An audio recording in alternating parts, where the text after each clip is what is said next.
ਧੰਨ ਵਾਹਿਗੁਰੂ ਸਾਹਿਬ ਜੀ। ਗੁਰ ਬਿਨਾ ਘੋਰ ਅੰਧਾਰ,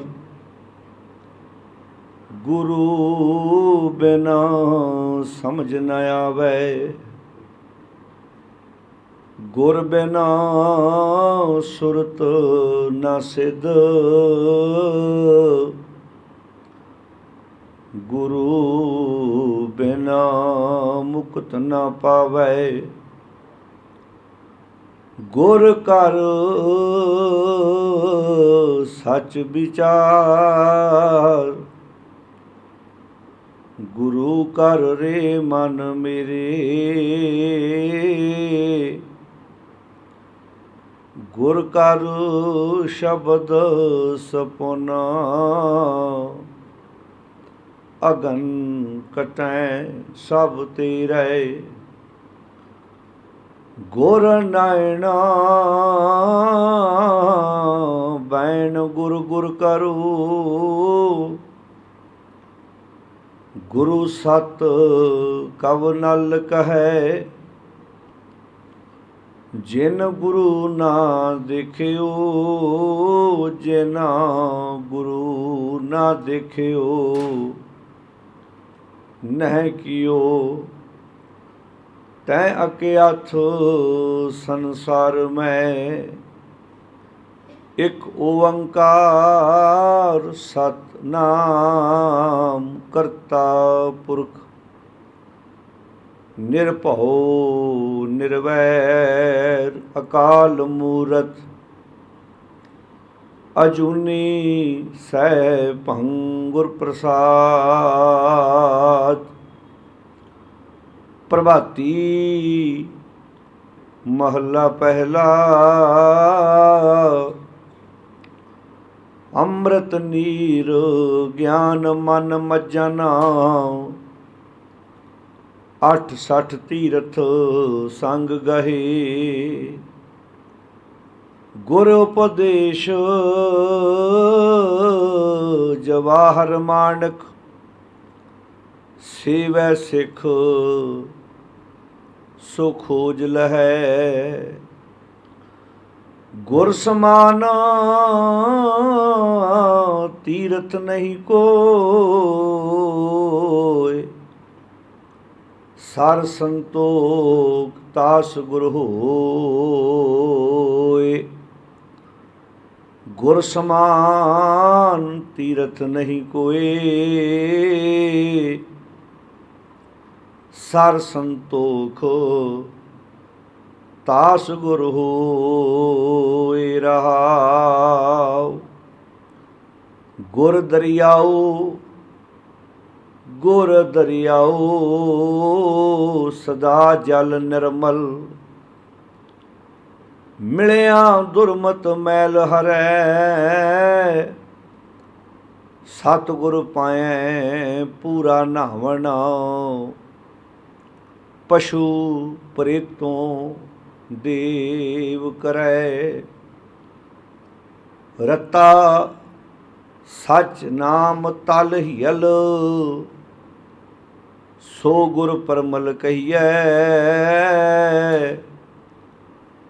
ਜਾ ਕੀ ਵਾਸ ਬਨਸਪਤ ਸੌਰੈ। ਤਾਸ ਚਰਨ ਲਿਵ ਰਹੀਐ। ਗੁਰਮੁਖ ਜੀ ਪ੍ਰਾਣ ਉਪਜੈ, ਗੁਰਮੁਖ ਸ਼ਿਵ ਘਰ ਜਾਈਐ।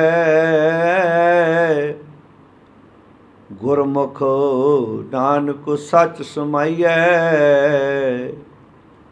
ਗੁਰਮੁਖ ਨਿਜ ਪਦ ਪਾਈਐ। ਗੁਰਮੁਖ ਜੀ ਪ੍ਰਾਣ ਉਪਜੈ, ਗੁਰਮੁਖ ਸ਼ਿਵ ਘਰ ਜਾਈਐ। ਗੁਰਮੁਖ ਨਾਨਕ ਸੱਚ ਸਮਾਈਐ, ਗੁਰਮੁਖ ਨਿਜ ਪਦ ਪਾਈਐ।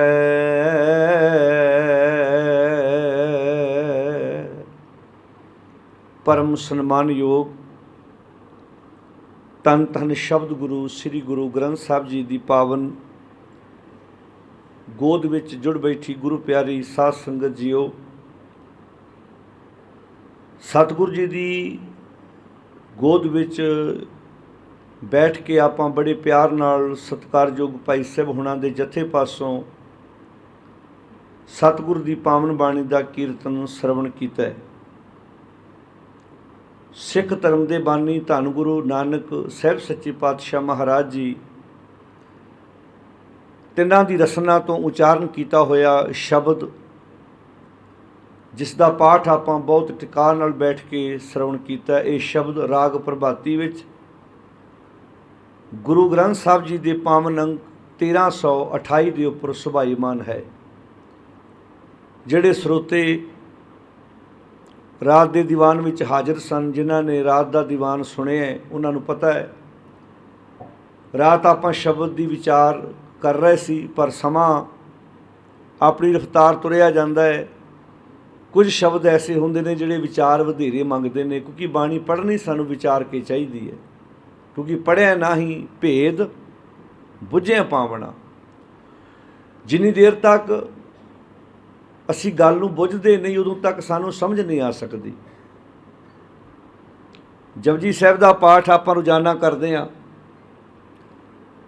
4 ਪੌੜੀਆਂ ਵਿੱਚ ਸੁਣਨ ਦੀ ਗੱਲ ਹੈ ਤੇ 4 ਪੌੜੀਆਂ ਵਿੱਚ ਮੰਨਣ ਦੀ ਗੱਲ ਹੈ। 8 ਪੌੜੀਆਂ ਇਕੱਠੀਆਂ ਨੇ ਜਿਹੜੀਆਂ ਆਪਾਂ ਪੜ੍ਹਦੇ ਹਾਂ। ਸੁਣਿਆ ਸਿੱਧ ਪੀਰ ਸੁਰਨਾਥ, ਸੁਣਿਆ ਧਰਤ ਧਵਲ ਆਕਾਸ਼। ਉਸ ਤੋਂ ਬਾਅਦ ਸੁਣਿਆ ਈਸ਼ਰ ਬ੍ਰਹਮਾ ਇੰਦ, ਸੁਣਿਆ ਮੋਖ ਸਲਾਹਣ ਮੰਦ। ਉਸ ਤੋਂ ਬਾਅਦ ਸੁਣਿਆ ਸਤ ਸੰਤੋਖ ਗਿਆਨ, ਸੁਣਿਆ 68 ਕਾ ਇਸ਼ਨਾਨ, ਸੁਣਿਆ ਸ਼ਰਾਂ ਗੁਣਾ ਕੇ ਗਾ, ਸੁਣਿਆ ਸ਼ੇਖ ਪੀਰ। ਹੁਣ ਉਸ ਤੋਂ ਬਾਅਦ ਜਦੋਂ ਅਗਲੀ ਪੌੜੀ ਆਰੰਭ ਹੁੰਦੀ ਹੈ, ਫਿਰ ਉੱਥੇ ਮੰਨੇ ਕੀ ਗਤ ਕਹੀ ਨਾ ਜਾਏ ਲਿਖਿਆ। ਫਿਰ ਮੰਨੇ ਸੁਰਤ ਹੋਵੇ ਮਨ ਬੁੱਧ, ਮੰਨੇ ਮਾਰਗ ਠਾਕ ਨਾ ਪਾਵੇ। ਹੁਣ ਪਹਿਲੀਆਂ 4 ਪੌੜੀਆਂ 'ਚ ਸੁਣਨ ਦੀ ਗੱਲ ਹੈ, ਅਗਲੀਆਂ 4 ਪੌੜੀਆਂ 'ਚ ਮੰਨਣ ਦੀ ਗੱਲ ਹੈ। ਮੰਨੇਗਾ ਗੱਲ ਉਹ ਗੱਲ ਜਿਹਨੇ ਸੁਣੀ ਹੋਏਗੀ। ਜਿਸ ਬੰਦੇ ਨੇ ਗੱਲ ਸੁਣੀ ਨਹੀਂ, ਤੁਸੀਂ ਉਹ ਤੋਂ ਮੰਨਣ ਦੀ ਉਮੀਦ ਲਾ ਸਕਦੇ ਜੀ? ਬੋਲੋ ਸਾਧ ਸੰਗਤ ਜੀ। ਤੁਸੀਂ ਕਿਸੇ ਬੰਦੇ ਨੂੰ ਕੋਈ ਗੱਲ ਕਹਿ ਰਹੇ ਜੀ, ਉਹਨੇ ਤੁਹਾਡੀ ਗੱਲ ਸੁਣੀ ਨਹੀਂ, ਤੁਸੀਂ ਬਾਅਦ 'ਚ ਉਹਨੂੰ ਕਹਿ ਸਕਦੇ ਹੋ ਤੂੰ ਮੇਰੀ ਗੱਲ ਮੰਨਦਾ ਹੀ ਨਹੀਂ। ਉਹ ਕਹਿੰਦਾ ਮੈਂ ਸੁਣੀ ਨਹੀਂ, ਮੰਨਾਂ ਕਾਹਦੀ? ਪਹਿਲਾਂ ਗੱਲ ਸੁਣੀ ਜਾਂਦੀ ਹੈ, ਮੰਨਣ ਦੀ ਸਟੇਜ ਦੂਜੇ ਨੰਬਰ 'ਤੇ ਹੈ। ਹੁਣ ਆਓ ਆਪਣੇ ਆਪ ਨਾਲ ਸਵਾਲ ਕਰੀਏ, ਅਜੇ ਤੱਕ ਤੇ ਅਸੀਂ ਆਪਣੇ ਗੁਰੂ ਦੀ ਗੱਲ ਨੂੰ ਧਿਆਨ ਨਾਲ ਸੁਣਿਆ ਵੀ ਨਹੀਂ। ਸੁਣਿਆ ਜੀ ਵੀ ਗੁਰੂ ਜੀ ਕਹਿ ਕੀ ਰਹੇ ਨੇ, ਤੇ ਅਸੀਂ ਰੋਜ਼ ਅੱਗੇ ਖਲੋ ਕੇ ਇਹ ਕਹੀ ਜਾਂਦੇ ਸਭ ਸਿੱਖਣ ਕੋ ਹੁਕਮ ਹੈ, ਗੁਰੂ ਮਾਨਿਓ ਗ੍ਰੰਥ। ਤੇ ਜੇ ਸਾਨੂੰ ਕਿਸੇ ਪੁੱਛ ਲਵੇ ਤੁਸੀਂ ਜਿੱਥੇ ਤੱਕ ਸੁਣਿਆ ਵੀ ਨਹੀਂ ਵੀ ਗੁਰੂ ਕਿਹਾ ਕੀ ਹੈ, ਤੁਸੀਂ ਮੰਨਦੇ ਕਿਹਨੂੰ? ਅੱਜ ਇਸੇ ਕਰਕੇ ਸਾਲਾਂ ਬੱਧੀ ਗੁਰਦੁਆਰੇ ਦੀਆਂ ਪਰਿਕਰਮਾ ਕਰਨ ਵਾਲੇ ਦੇ ਜੀਵਨ 'ਚੋਂ ਵੀ ਤੁਹਾਨੂੰ ਕਰਮਕਾਂਡ ਦਿਸਣਗੇ। ਉਹ ਕਰਮ ਜਿਹੜੇ ਕਰਮਾਂ ਤੋਂ ਗੁਰਮਤਿ ਸਾਨੂੰ ਰੋਕਦੀ ਹੈ। ਕਿਉਂ? ਕਿਉਂਕਿ ਉਹ ਵੀ ਸੱਚੇ ਨੇ, ਕਿਉਂਕਿ ਉਹਨਾਂ ਨੇ ਗੱਲ ਸੁਣੀ ਕੋਈ ਨਹੀਂ, ਤੇ ਮੰਨਣ ਵਾਲੀ ਗੱਲ ਤੇ ਨੇੜੇ ਹੋਣੀ ਨਹੀਂ ਸੀ। ਇਹ ਦੁਨੀਆ ਦਾ ਦਸਤੂਰ ਹੈ ਕਿ ਪਹਿਲਾਂ ਗੱਲ ਸੁਣੀ ਜਾਂਦੀ ਹੈ, ਦੂਜੀ ਨੰਬਰ 'ਤੇ ਆ ਗਈ ਹੈ ਗੱਲ ਮੰਨਣ ਦੀ। 48 ਘੰਟੇ ਪਾਠ ਹੁੰਦਾ ਹੈ, ਭਾਈ ਸਾਹਿਬ ਕਰ ਦਿੰਦੇ ਨੇ, ਚੌਰ ਹੋ ਜਾਂਦਾ ਹੈ, ਦੇਗ ਬਣ ਜਾਂਦੀ ਹੈ, ਵਰਤ ਜਾਂਦੀ ਹੈ। ਜਿਨ੍ਹਾਂ ਲਈ ਪਾਠ ਹੋ ਰਿਹਾ ਹੁੰਦਾ ਉਹ ਆਪਣੇ ਕਾਰੋਬਾਰਾਂ 'ਤੇ ਹੁੰਦੇ ਨੇ। ਇਹਦੇ ਨਾਲੋਂ ਚੰਗਾ ਆਪ ਪੜ੍ਹੋ। ਨਹੀਂ ਪੜ੍ਹ ਸਕਦੇ, ਕਿਸੇ ਕੋਲੋਂ ਪੜ੍ਹਾ ਲਓ, ਕੋਲ ਬਹਿ ਕੇ ਸੁਣ ਲਓ। ਬਾਣੀ ਸਾਡੇ ਲਈ ਹੈ। ਅਸੀਂ ਰੋਜ਼ ਆਪਣੀ ਜ਼ਿੰਦਗੀ 'ਚ ਭਾਵੇਂ ਇੱਕ ਸ਼ਬਦ ਰੋਜ਼ ਪੜ੍ਹੀਏ, ਅੱਧਾ ਪੜ੍ਹੀਏ, ਆਪਾਂ ਪੜ੍ਹਾਂਗੇ ਤੇ ਆਪਾਂ ਚੇਂਜ ਹੋਵਾਂਗੇ। ਕੁਦਰਤੀ ਗੱਲ ਹੈ, ਜਿਹੜਾ ਰੋਟੀ ਖਾਏਗਾ ਭੁੱਖ ਵੀ ਉਹਦੀ ਮਿਟੇਗੀ। ਜਿਹਨੇ ਖਾਧੀ ਨਹੀਂ ਉਹਦੀ ਭੁੱਖ ਵੀ ਕਿੱਥੋਂ ਮਿਟਣੀ ਹੈ? ਕਿਉਂਕਿ ਬਿਨ ਖਾਏ ਬੂਝੇ ਨਹੀਂ ਭੁੱਖ। ਬਾਣੀ ਤੇ ਕੋਈ ਇੱਦਾਂ ਦੀ ਗੱਲ ਹੈ ਹੀ ਨਹੀਂ ਜਿਹੜੀ ਮਹਾਰਾਜ ਨੇ ਖੋਲ੍ਹ ਕੇ ਨਾ ਰੱਖੀ ਹੋਵੇ। ਤੋ ਆਓ ਸਾਧ ਸੰਗਤ, ਬੜੇ ਅਦਬ ਨਾਲ ਆਪਾਂ ਰਾਤ ਵੀ ਵਿਚਾਰ ਸਾਂਝੀ ਕੀਤੀ ਸੀ, ਹੁਣ ਵੀ ਆਪਾਂ ਸ਼ਬਦ ਬੜੇ ਪਿਆਰ ਨਾਲ ਸੁਣੇ। ਵਿਚਾਰ ਆਰੰਭ ਕਰਨ ਤੋਂ ਪਹਿਲਾਂ ਬੜੇ ਅਦਬ ਨਾਲ ਸਾਰੀ ਸੰਗਤ ਫਤਿਹ ਪ੍ਰਵਾਨ ਕਰੋ। ਆਖੋ ਜੀ ਵਾਹਿਗੁਰੂ ਜੀ ਕਾ ਖਾਲਸਾ, ਵਾਹਿਗੁਰੂ ਜੀ ਕੀ ਫਤਿਹ। ਸ਼ਬਦ ਦਾ ਰਹਾਉ ਵਾਲਾ ਬੰਦ। ਗੁਰ ਸਮਾਨ, ਸਮਾਨ ਕਹਿੰਦੇ ਨੇ ਬਰਾਬਰਤਾ। ਜਿਹਦੇ ਵਰਗਾ ਹੋਵੇ ਕੋਈ। ਆਪਾਂ ਜਿਵੇਂ ਕਿਸੇ ਵਾਰੀ ਕਈ ਵਾਰੀ ਕੰਪੈਰੀਜ਼ਨ ਨਹੀਂ ਕਰਦੇ ਕਿਸੇ ਦਾ ਵੀ ਫਲਾਣੀ ਚੀਜ਼ ਫਲਾਣੇ ਵਰਗੀ ਹੈ, ਮੈਂ ਫਲਾਣੇ ਸ਼ਹਿਰ ਗਿਆ ਉਹ ਫਲਾਣੇ ਸ਼ਹਿਰ ਵਰਗਾ ਹੈ। ਆਪਾਂ ਕਈ ਵਾਰੀ ਕੰਪੈਰੀਜ਼ਨ ਕਰਦੇ ਨੇ, ਤੁਲਨਾ ਜਿਹਨੂੰ ਆਪਾਂ ਕਹਿੰਦੇ। ਕਹਿੰਦੇ ਗੁਰੂ ਦੀ ਤੁਲਨਾ ਤੁਸੀਂ ਕਰ ਸਕਦੇ ਹੋ ਕਿਸੇ ਨਾਲ, ਕਿਉਂਕਿ ਗੁਰੂ ਵਰਗਾ ਤੇ ਹੋਰ ਕੋਈ, ਬੋਲੋ ਸਾਰੇ, ਹੈ ਹੀ ਨਹੀਂ। ਗੁਰੂ ਵਰਗਾ ਕੋਈ ਹੈ ਹੀ ਨਹੀਂ, ਤੁਲਨਾ ਕਿੱਦਾਂ ਕਰੋਗੇ? ਕਿਉਂਕਿ ਆਪਾਂ ਜਦੋਂ ਬਾਣੀ 'ਚੋਂ ਪੜ੍ਹਦੇ ਹਾਂ, ਜਿਨ ਦਿਨ ਕਰਕੇ ਕੀਤੀ ਰਾਤ ਖਸਮ ਵਿਸਾਰੈ ਤੇ ਕਮਜ਼ਾਤ, ਫਿਰ ਇਹ ਵੀ ਲਿਖਿਆ ਗੁਣ ਇਹੋ। ਉੱਥੇ ਗੁਣ ਦੇ ਨਾਣੇ ਨੂੰ ਔਂਕੜ ਹੈ। ਜਿਹੜੇ ਬਾਣੀ ਦਾ ਵਿਆਕਰਨ ਸਮਝਣ ਵਾਲੇ ਤੁਹਾਡੇ 'ਚ ਸਰੋਤੇ ਬੈਠੇ ਨੇ, ਗੁਰਬਾਣੀ ਵਿੱਚ ਜਿਹੜਾ ਔਂਕੜ ਲੱਗਾ ਹੈ, ਜਿਹੜੀ ਸਿਹਾਰੀ ਹੈ, ਬਿਹਾਰੀ ਹੈ, ਦੁਲਾਵਾਂ ਨੇ, ਉਹਨਾਂ ਦੇ ਵੀ ਕੋਈ ਅਰਥ ਨੇ। ਐਵੇਂ ਨਹੀਂ ਮਹਾਰਾਜ ਨੇ ਲਿਖ ਦਿੱਤਾ ਵੀ ਉੱਦਾਂ ਹੀ ਕਿਤੇ ਔਂਕੜ ਲਿਖ ਦਿੱਤਾ, ਕਿਤੇ ਔਂਕੜ ਛੱਡ ਦਿੱਤਾ, ਕਿਤੇ ਸਿਹਾਰੀ ਲਿਖ ਦਿੱਤੀ, ਕਿਤੇ ਸਿਹਾਰੀ ਛੱਡ ਦਿੱਤੀ, ਇੱਦਾਂ ਨਹੀਂ ਹੈ। ਗੁਰੂ ਗ੍ਰੰਥ ਸਾਹਿਬ ਦੇ ਵਿੱਚ ਜੇ ਸਿਹਾਰੀ ਲੱਗੀ ਹੈ, ਹੁਣ ਮੈਂ ਤੁਹਾਡੇ ਸਾਹਮਣੇ ਇੱਕ ਐਗਜ਼ਾਮਪਲ ਦੇਣ ਲੱਗਾ, ਜਾ ਕੇ ਚੈੱਕ ਜ਼ਰੂਰ ਕਰਿਓ। ਜਪਜੀ ਸਾਹਿਬ ਦਾ ਪਾਠ ਮੈਂ, ਕਿਉਂਕਿ ਇਹ ਬਾਣੀ ਆਪਾਂ ਰੋਜ਼ ਪੜ੍ਹਦੇ ਹਾਂ ਅਤੇ ਇਹ ਯਾਦ ਵੀ ਹੋਣੀ ਹੈ ਸਾਨੂੰ। ਹੁਣ ਜਪਜੀ ਸਾਹਿਬ ਦੇ ਵਿੱਚ ਆਪਾਂ ਰੋਜ਼ਾਨਾ ਪੜ੍ਹਦੇ ਹਾਂ, ਗੁਰਾ ਇੱਕ ਦੇ, ਸਾਰੇ ਬੋਲਿਓ ਨਾਲ, ਗੁਰਾ ਇੱਕ ਦੇ ਬੁਝਾਈ। ਉੱਥੇ ਜਾ ਕੇ ਚੈੱਕ ਕਰ ਲਓ, ਅੱਜ ਕੱਲ੍ਹ ਤੇ ਮੋਬਾਈਲ ਵੀ ਹੈਗੇ ਨੇ, ਨਾਲ ਵੀ ਚੈੱਕ ਕਰ ਸਕਦੇ ਹੋ। ਉੱਥੇ ਇੱਕ ਦੇ ਕੱਕੇ ਨੂੰ ਕੋਈ ਮਾਤਰਾ ਨਹੀਂ ਲੱਗੀ, ਇੱਕ ਦਾ ਕੱਕਾ ਮੁਕਤਾ ਹੈ। ਅਤੇ ਅਗਲੀ ਪੰਕਤੀ ਵਿੱਚ ਨਾਲ ਹੀ ਇੱਕ ਸ਼ਬਦ ਆਇਆ, ਉੱਥੇ ਔਂਕੜ ਲੱਗਾ ਹੈ, ਗੁਰਾ ਇੱਕ ਦੇ ਬੁਝਾਈ ਸਭਨਾ ਜੀਆਂ ਕਾ ਇੱਕ ਦਾਤਾ, ਉੱਥੇ ਔਂਕੜ ਲੱਗਾ ਹੈ ਕੱਕੇ ਨੂੰ। ਇੱਕ ਪੰਕਤੀ 'ਚ ਮਹਾਰਾਜ ਕੱਕੇ ਨੂੰ ਔਂਕੜ ਲਾ ਰਹੇ ਨੇ, ਇੱਕ ਪੰਕਤੀ 'ਚ ਔਂਕੜ ਲਾ ਹੀ ਨਹੀਂ ਰਹੇ। ਜਿਹੜਾ ਵੀ ਤੁਹਾਨੂੰ ਜ਼ਿੰਦਗੀ 'ਚ ਐਸਾ ਬੰਦਾ ਮਿਲੇ ਨਾ, ਜਿਹੜਾ ਕਵੇ ਬਾਣੀ 'ਚ ਕੋਈ ਵਿਆਕਰਨ ਨਹੀਂ ਹੈ, ਬਾਣੀ 'ਚ ਇੱਦਾਂ ਲਿਖ ਦਿੱਤੀ ਮਹਾਰਾਜ ਨੇ, ਪੁੱਛਿਓ ਜ਼ਰੂਰ ਵੀ ਇੱਕ ਜਗ੍ਹਾ ਇੱਕ ਦੇ ਕੱਕੇ ਨੂੰ ਔਂਕੜ ਹੈ, ਇੱਕ ਦੀ ਜਗ੍ਹਾ ਕੱਕਾ ਮੁਕਤਾ ਹੈ। ਇਹਨਾਂ ਦੋਵਾਂ ਦੇ ਫਿਰ ਅਰਥ ਸਮਝਾ ਕੀ ਹੈ? ਦੋਵੇਂ ਜਿਹੜੇ ਇੱਕ ਸ਼ਬਦ ਨੇ, ਇੱਕ ਇਸਤਰੀ ਲਿੰਗ ਹੈ, ਇੱਕ ਪੁਲਿੰਗ ਹੈ। ਪਹਿਲਾ ਹੈ ਗੁਰਾ ਇੱਕ ਦੇ ਬੁਝਾਈ, ਉੱਥੇ ਇੱਕ ਦੇ ਕੱਕੇ ਨੂੰ ਕੋਈ ਮਾਤਰਾ ਨਹੀਂ ਲੱਗੀ। ਉਹ ਇੱਕ ਸਮਝ ਦੀ ਗੱਲ ਹੈ, ਮੈਨੂੰ ਇੱਕ ਗੱਲ ਸਮਝਾ ਦਿਓ, ਮੈਨੂੰ ਇੱਕ ਗੱਲ ਮੇਰੇ ਪੱਲੇ ਪਾ ਦਿਓ। ਅੱਗੇ ਕੱਕੇ ਨੂੰ ਔਂਕੜ ਲਾਇਆ, ਉਹ ਇੱਕ ਵਚਨ ਪੁਲਿੰਗ ਹੈ ਕਿ ਸਭਨਾ ਜੀਆਂ ਕਾ, ਸਾਰੇ ਬੋਲੋ, ਦਾਤੇ ਕਿੰਨੇ ਨੇ ਜੀ? ਇੱਕ ਹੈ। ਉਹ ਔਂਕੜ ਦੱਸਦਾ ਵੀ ਦਾਤਾ ਇੱਕੋ ਹੀ ਹੈ। ਅਤੇ ਜੇ ਔਂਕੜ ਨਾ ਲਿਖਦੇ ਫਿਰ ਇਹ ਕੁੰਡੀ ਖੁੱਲ੍ਹਣੀ ਨਹੀਂ ਸੀ। ਜਿਹੜੇ ਮੈਥ ਦੇ ਇੰਟੈਲੀਜੈਂਟ ਸਟੂਡੈਂਟ ਹੁੰਦੇ ਨੇ, ਉਹਨਾਂ ਨੂੰ ਕੁੰਡੀਆਂ ਖੋਲ੍ਹਣੀਆਂ ਆ ਜਾਂਦੀਆਂ। ਉਹ ਕੈਲਕੂਲੇਟਰ ਤੋਂ ਬਿਨਾਂ ਕਰੋੜਾਂ ਦਾ ਹਿਸਾਬ ਮਿੰਟਾਂ 'ਚ ਕਰ ਲੈਂਦੇ ਨੇ। ਅਤੇ ਜਿਨ੍ਹਾਂ ਦੀਆਂ ਕੁੰਡੀਆਂ ਨਾ ਖੁੱਲ੍ਹਣ, ਉਹ ਮੱਥਾ ਮਾਰਦੇ ਰਹਿੰਦੇ ਨੇ। ਇਹ ਕਿਸੇ ਕੋਈ ਵੀ ਲੈਂਗੁਏਜ ਹੈ, ਕੋਈ ਵੀ ਭਾਸ਼ਾ ਹੈ, ਉਹਦੀ ਸਮਝ ਆਉਣੀ ਚਾਹੀਦੀ ਹੈ। ਐਵੇਂ ਰੱਟਾ ਨਹੀਂ, ਸਮਝ ਕੇ ਤੁਰੋਗੇ, ਇੱਕ ਤੁਕ ਦਾ ਵੀ ਸਵਾਦ ਆਊ। ਬਿਨਾਂ ਸਮਝ ਕੇ ਪੜ੍ਹ ਗੱਡੀ ਲੱਦੀ ਹੈ, ਗੱਡਿਆਂ ਦੇ ਗੱਡੇ ਲੱਦੇ ਜਾਣਗੇ। ਬੰਦਾ 10 ਲੱਖ ਦੀ ਘਰ ਲਾਇਬ੍ਰੇਰੀ ਬਣਾਈ ਹੋਵੇ, ਪਰ ਪਤਾ ਕੱਖ ਵੀ ਨਾ ਹੋਵੇ ਵਿੱਚ। ਜੇ ਹਲਵਾਈ ਮਠਿਆਈ ਤਿਆਰ ਕਰਦਾ, ਉਹਨੂੰ ਕੱਲੀ ਕੱਲੀ ਮਠਿਆਈ ਬਾਰੇ ਨੌਲੇਜ ਹੁੰਦੀ ਹੈ, ਇਹਦੇ 'ਚ ਕੀ ਕੀ ਪਾਇਆ ਮੈਂ। ਉਹ ਦੱਸਦਾ ਹੈ ਤੁਹਾਨੂੰ ਵੀ ਇਹਦੇ ਵਿੱਚ ਮੈਂ ਕਿਹੜਾ ਮਟੀਰੀਅਲ ਤਿਆਰ ਕੀਤਾ, ਇਹਦੇ 'ਚ ਮੈਂ ਕਿੱਦਾਂ ਤਿਆਰ ਕੀਤਾ, ਕਿੱਦਾਂ ਕੀ ਬਣਾਇਆ ਹੈ। ਇੱਦਾਂ ਹੀ ਜੇ ਸਾਡੇ ਘਰਾਂ ਵਿੱਚ ਸਤਿਗੁਰ ਦੀ ਬਾਣੀ ਦੀਆਂ ਪੋਥੀਆਂ, ਗੁਰਬਾਣੀ ਦਾ ਖਜ਼ਾਨਾ ਸਾਡੇ ਕੋਲ ਹੋਵੇ, ਸਾਹਿਤ ਸਾਡੇ ਕੋਲ ਹੋਵੇ, ਇਹਦੇ 'ਚ ਕੋਈ ਸ਼ੱਕ ਨਹੀਂ। ਅਸੀਂ ਬਾਰ-ਬਾਰ ਇਹ ਗੱਲਾਂ ਕਰਦੇ ਹਾਂ ਵੀ ਸਿੱਖ ਕੌਮ ਨੂੰ ਗੁਰੂ ਦੇ ਲੜ ਲਾਇਆ, ਗ੍ਰੰਥ ਦੇ ਲੜ ਲਾਇਆ, ਗਿਆਨ ਦੇ ਲੜ ਲਾਇਆ। ਪਰ ਆਪਣੀ ਜ਼ਿੰਦਗੀ ਤੁਸੀਂ ਵੇਖਿਓ, ਬਹੁਤ ਘੱਟ ਤੁਹਾਨੂੰ ਪੰਜਾਬੀ ਮਿਲਣਗੇ ਜਿਹੜਾ ਸਫ਼ਰ ਕਰਦਾ ਹੋਵੇ, ਹੱਥ ਵਿੱਚ ਕਿਤਾਬ ਫੜੀ ਹੋਵੇ, ਬਹੁਤ ਘੱਟ। ਮੈਂ ਆਪਣੀ ਜ਼ਿੰਦਗੀ 'ਚ ਅਮਰੀਕਾ, ਕੈਨੇਡਾ, ਜਿੱਥੇ ਵੀ ਵੇਖਿਆ, ਜੇ ਗੋਰਾ ਬੈਠਾ ਮੇਰੇ ਲਾਗੇ, 4 ਘੰਟੇ ਦੀ ਫਲਾਈਟ ਹੈ ਅਮਰੀਕਾ 'ਚ, ਅਤੇ ਉਹ ਪਲੇਨ ਉੱਡਣ ਤੋਂ ਲੈ ਕੇ ਉਤਰਨ ਤੱਕ ਆਪਣੇ ਹੱਥੋਂ ਕਿਤਾਬ ਨਹੀਂ ਛੱਡਦਾ, ਪੜ੍ਹਦਾ। ਸਾਡੇ ਕੀ ਹੋਣਗੇ? ਸਾਡੇ ਜੇ ਬੈਠੇ ਹੋਣਗੇ ਤਾਂ ਸਰਕਾਰਾਂ ਬਣਾਈ ਜਾਣਗੇ, ਬੋਲੋ ਜੀ। ਉਹ 'ਚੋਂ ਮਿਲਣਾ ਸਾਨੂੰ, ਉੱਚੀ ਬੋਲੋ ਜੀ। ਜੇ ਰੁਲ ਕਿਸਾਨ ਰਿਹਾ ਤੇ ਰੁਲ ਨਾਲ ਬਿਜ਼ਨਸਮੈਨ ਵੀ ਰਿਹਾ, ਨਹੀਂ ਰੁਲ ਰਿਹਾ, ਜੇ ਨਹੀਂ ਰੁਲ ਰਿਹਾ ਤਾਂ ਦੱਸਦੇ। ਜੇ ਨਾ, ਜੇ ਸਾਡੇ ਪੈਰ ਪੱਕੇ ਹੋਣ ਤੇ ਸਾਡੇ ਜਵਾਕ ਬਾਹਰ ਨੂੰ ਕਿਉਂ ਭੱਜਣ? ਜਿਹੜੀ ਬਿਮਾਰੀ ਪਹਿਲਾਂ ਆਈਲੈਟਸ ਦੀ ਪੰਜਾਬ 'ਚ ਸੀ, ਹੌਲੀ ਹੌਲੀ ਦੂਜੀ ਸਟੇਟਾਂ 'ਚ ਹਵਾ ਫਿਰੀ ਹੈ ਕਿ ਨਹੀਂ ਫਿਰੀ? फ्री कोई मन्ने कोई ना मन्ने, कोई चीकी जाता है, कोई दबवीं आवाज़ रोई जाता, कोई नहीं रोंदा। हुण गल समझनी पैनी है भी असीं कित्थे मार खाधी है। अज 15 अगस्त की गल चल रही है, देश आज़ाद है। क्या दी आज़ादी? देश आज़ाद थोड़ा होया सी, तुहाडा सूबे तो सूबी बना दित्ती सी। जे तुसीं देखोगे पंजाब दे 2 टोटे होए ने ना, जिहड़ा पंजाब कदी 5 दरियावां की धरती सी। हुण जे किसी ने पढ़िया इन्होंने पता किद्दां होएगा भला? जिसने स्टडी नहीं की, जिन्हें कभी पढ़ के कोई मैगजीन नहीं पढ़िया, कोई अखबार नहीं पढ़ी, कोई रसाला नहीं पढ़िया, कोई अपनी हिस्टरी नहीं पढ़ के वेखी, कभी 5 दरियावां की धरती पंजाब, आप कहते पानी नूं पंजाब, जिथे 5 दरिया वहिंदे सी अज हैगे ने 2.5 पाकिस्तान चले गए तो 2.5 अपने को रह गए।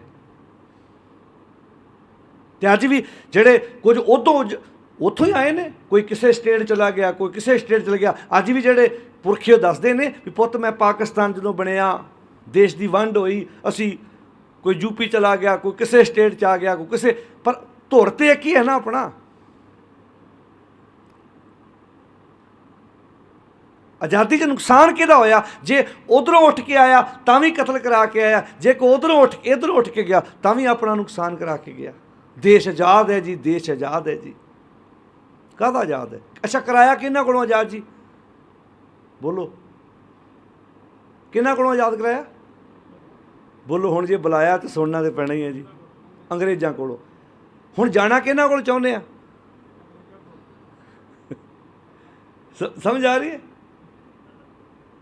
जिन्हां कोलों आज़ाद कराया उन्हां कोल हुण जाण लई कोई 50 लाख सूटकेस च पाई फिरदा, कोई 40 लाख पाई फिरदा, कोई 2 किले गहने पाई फिरदा। तू कित्थों आया जी? मैं फलाने थां तो। अगे मैं बाहर जांदा जदों सी उदों पुछना तू कित्थों आया? मैं पंजाब दे फलाने पिंड चों आया, मैं पंजाब दे फलाने पिंड चों आया। हुण पुछिए तू कित्थों आया? मैं नागपुर तो ही आया जी। रायपुर का भी कोई ना कोई मिल जाता है, कोई ना कोई गुजरात का भी मिल जाता है, सूरत का भी मिल जाता है। इहदा अर्थ असी सारियां रौला पाया भी हाय देश आज़ाद किन्ना तो, फिर ट्रक्कां मगर लिखता गोरे खंगे सी अगे तां ही टंगे सी।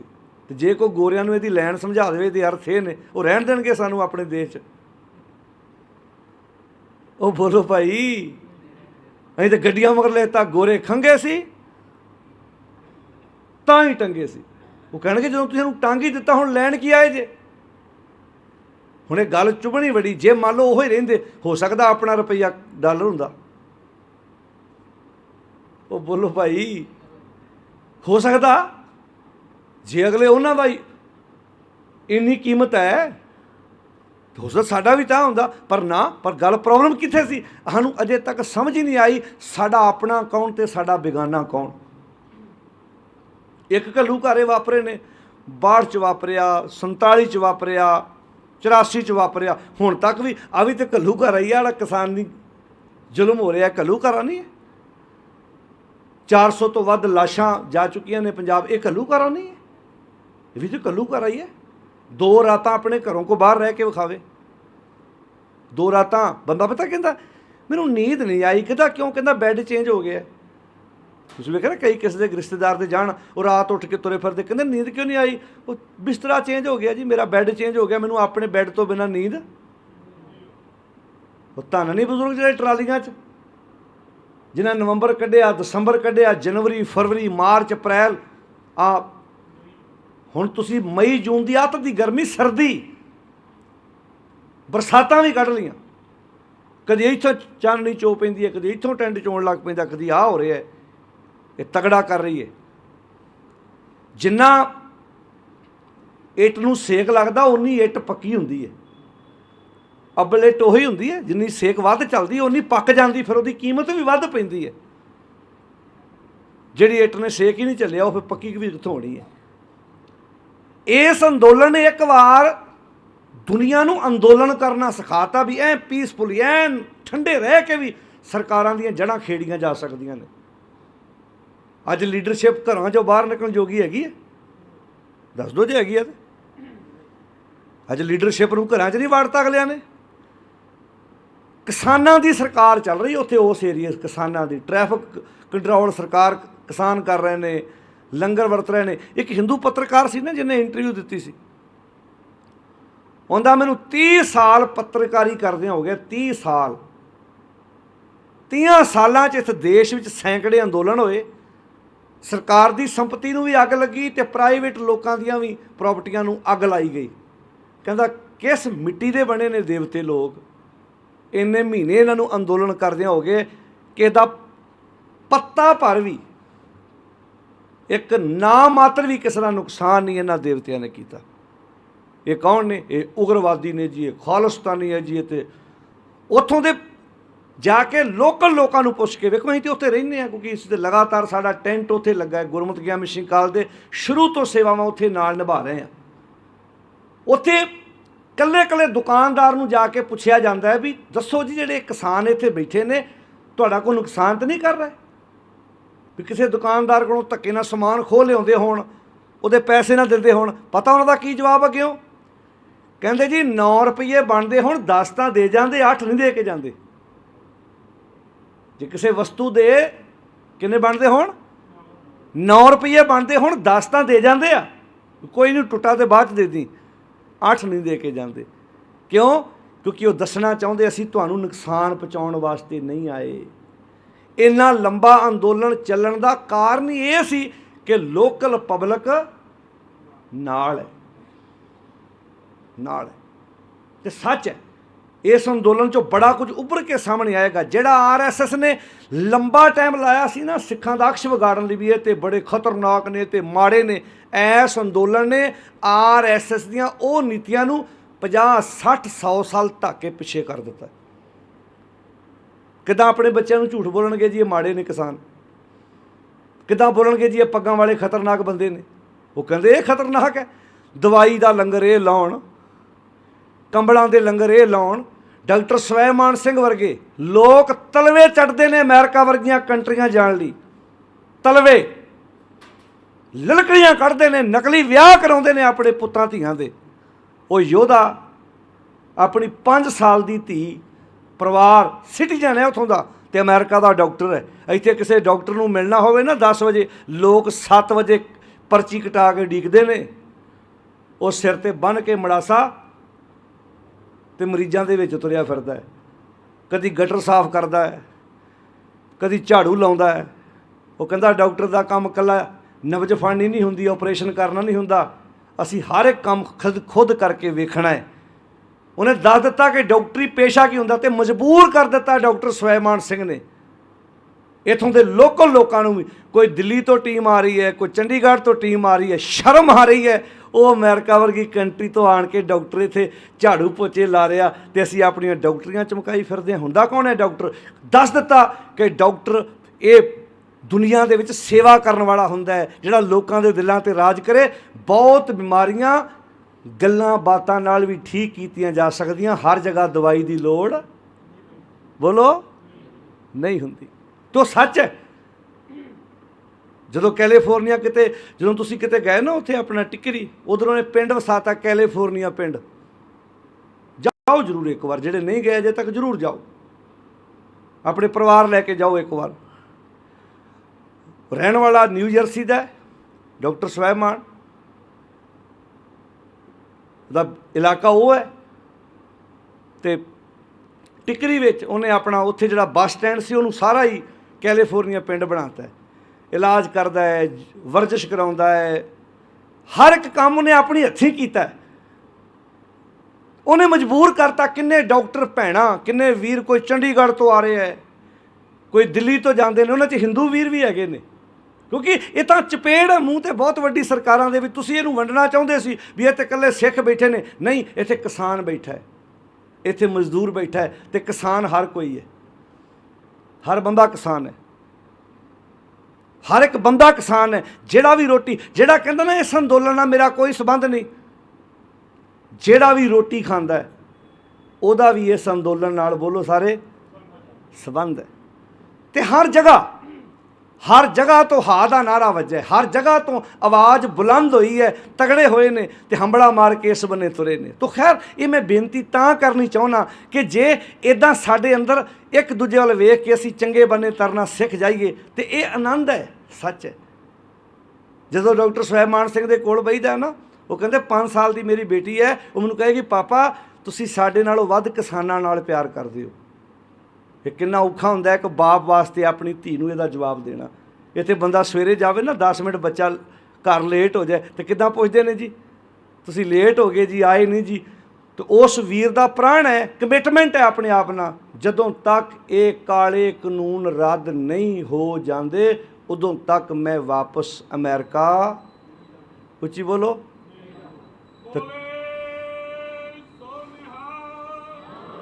ਹੁਣ ਮੈਨੂੰ ਇਹ ਦੱਸਿਓ ਇਮਾਨਦਾਰੀ ਨਾਲ, ਉਹਦੇ ਸਿਰ ਤੇ ਕਿਸੇ ਨੇ ਕੋਈ ਗਨ ਰੱਖੀ ਹੈ? ਸ਼ੌਂਕ ਇਹਨੂੰ ਕਹਿੰਦੇ ਨਸ਼ਾ। ਹੁਣ ਇੱਕ ਬੰਦਾ ਰਾਤ ਨੂੰ ਨਸ਼ਾ ਕਿਉਂ ਪੀਂਦਾ? ਕਹਿੰਦਾ ਮੈਂ ਇੰਜੋਏ ਕਰਦਾ, ਮੈਨੂੰ ਚੰਗਾ ਲੱਗਦਾ। ਇਹ ਵੀ ਇੱਕ ਨਸ਼ਾ ਹੈ। ਜਿਨ੍ਹਾਂ ਨੂੰ ਹੁਣ ਭਗਤ ਪੂਰਨ ਸਿੰਘ ਜਦੋਂ ਬਜ਼ੁਰਗਾਂ ਨੂੰ ਚੁੱਕ ਕੇ, ਅਪਾਹਜ ਲੋਕਾਂ ਨੂੰ ਚੁੱਕ ਕੇ ਉਹਦੇ ਮੂੰਹ 'ਚ ਦੁੱਧ ਬਰੈਡ ਪਾਉਂਦੇ ਨੇ, ਕੋਈ ਪੁੱਛਦਾ ਹੋਏਗਾ ਭਗਤ ਪੂਰਨ ਸਿੰਘ ਨੂੰ, ਰਾਮ ਜੀ ਕਿਉਂ ਪਾਉਂਦੇ ਹੋ? ਹਿੰਦੂ ਪਰਿਵਾਰ ਨਾਲ ਤੁਹਾਡਾ ਸੰਬੰਧ ਹੈ, ਕਿਉਂ ਪਾਉਂਦੇ ਹੋ? ਕਹਿੰਦਾ ਨਸ਼ਾ ਹੈ, ਮੈਨੂੰ ਸਵਾਦ ਆਉਂਦਾ ਹੈ। ਇੱਕ ਬੰਦੇ ਨੂੰ ਆਪਣੀ ਮਾਂ ਨੂੰ ਰੋਟੀ ਖਵਾ ਕੇ ਵੀ ਸਵਾਦ ਨਹੀਂ ਆਉਂਦਾ।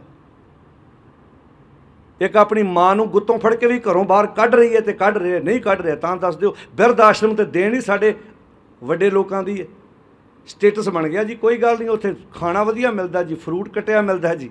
ਬਜ਼ੁਰਗਾਂ ਨੂੰ ਖਾਣਾ ਨਹੀਂ ਚਾਹੀਦਾ। ਉਹਨਾਂ ਨੂੰ ਇੱਕ ਉਮਰ ਐਸੀ ਆਉਂਦੀ ਜਦੋਂ ਕੋਈ ਚਾਹੀਦਾ ਕੋਈ ਉਹਨਾਂ ਦੇ ਬੈੱਡ 'ਤੇ ਬਹਿ ਕੇ ਪੁੱਛੇ, ਪਾਪਾ ਜੀ, ਬੀਬੀ ਜੀ ਅੱਜ ਲੇਟ ਉੱਠੇ ਜੇ, ਕੀ ਗੱਲ ਹੈ? ਦੱਸ ਦਿਓ ਜੇ ਨਹੀਂ ਹੈ ਤੇ। ਇੱਕ ਉਮਰ ਐਸੀ ਆਉਂਦੀ ਹੈ ਜਦੋਂ ਬਜ਼ੁਰਗ ਨੂੰ ਸਿਰਫ ਇੰਨਾ ਚਾਹੀਦਾ ਹੈ, ਕੋਈ ਪੁੱਛ ਹੀ ਲਵੇ, ਬੀਬੀ ਜੀ ਅੱਜ ਲੇਟ ਉੱਠੇ ਜੇ, ਤੇ ਬੀਬੀ ਜੀ ਇਹ ਸੋਚਦੇ ਨੇ ਅੱਜ ਮੈਨੂੰ ਮੇਰੀ ਨੂੰਹ ਨੇ ਪੁੱਛ ਲਿਆ ਮੈਂ ਅੱਧੀ ਠੀਕ ਹੋ ਗਈ, ਅੱਜ ਮੈਨੂੰ ਮੇਰੇ ਪੋਤਰੇ ਨੇ ਪੁੱਛ ਲਿਆ ਮੈਂ ਅੱਧੀ ਠੀਕ ਹੋ ਗਈ, ਅੱਜ ਮੈਨੂੰ ਮੇਰੇ ਪੁੱਤ ਨੇ ਪੁੱਛ ਲਿਆ ਅੱਜ ਮੈਂ ਅੱਧੀ ਠੀਕ ਹੋ ਗਈ। ਗੁੱਸਾ ਨਾ ਮਨਾਇਓ। ਗੁਰਦੁਆਰੇ ਆਣ ਕੇ ਨੱਕ ਰਗੜਦੇ ਆ ਅਸੀਂ, ਘਰਾਂ 'ਚ ਇੱਕ ਦੂਜੇ ਦਾ ਦੁੱਖ ਸੁੱਖ ਪੁੱਛਣ ਜੋਗੇ ਵੀ ਨਹੀਂ। ਪਤਾ ਕਿਉਂ? ਇਹਨੇ ਮੈਨੂੰ ਨਹੀਂ ਪੁੱਛਿਆ, ਮੈਂ ਇਹਨੂੰ ਨਹੀਂ ਪੁੱਛਣਾ। ਤੇ ਗੁਰਦੁਆਰੇ ਆਉਣਗੇ ਕੱਲੀ ਕੱਲੀ ਪੌੜੀ ਤੇ ਮੱਥਾ, ਸਤਨਾਮ ਸੁੱਖ ਰੱਖੀ, ਸਤਨਾਮ ਸੁੱਖ ਰੱਖੀ। ਤੇ ਜੇ ਕਿਉਂ ਬਾਬਾ ਕਵੇ ਮੈਨੂੰ ਸੁੱਖ ਰੱਖੀ ਕਹੀ ਜਾਂਦਾ, ਤੁਹਾਡੇ ਘਰ ਲੜਾਈ ਪਾਈ ਕਿਹਨੇ? ਆਪਣੇ ਆਪ ਨੂੰ ਬਦਲੋ। ਚਾਦਰਾਂ ਰੋਜ਼ ਬਦਲਦੇ ਹੋ, ਰੁਮਾਲੇ ਰੋਜ਼ ਬਦਲਦੇ ਹੋ, ਕੱਪੜੇ ਰੋਜ਼ ਬਦਲਦੇ ਹੋ, ਗੱਡੀ ਜੋ 4 ਮਹੀਨੇ, ਸਾਲ, 6 ਮਹੀਨੇ, 2 ਸਾਲ ਬਾਅਦ ਬਦਲਦੇ ਹੋ, ਖਾਣਾ ਰਾਤ ਖਾਧਾ ਸਵੇਰੇ ਬਦਲ ਦਿੰਦੇ ਹੋ।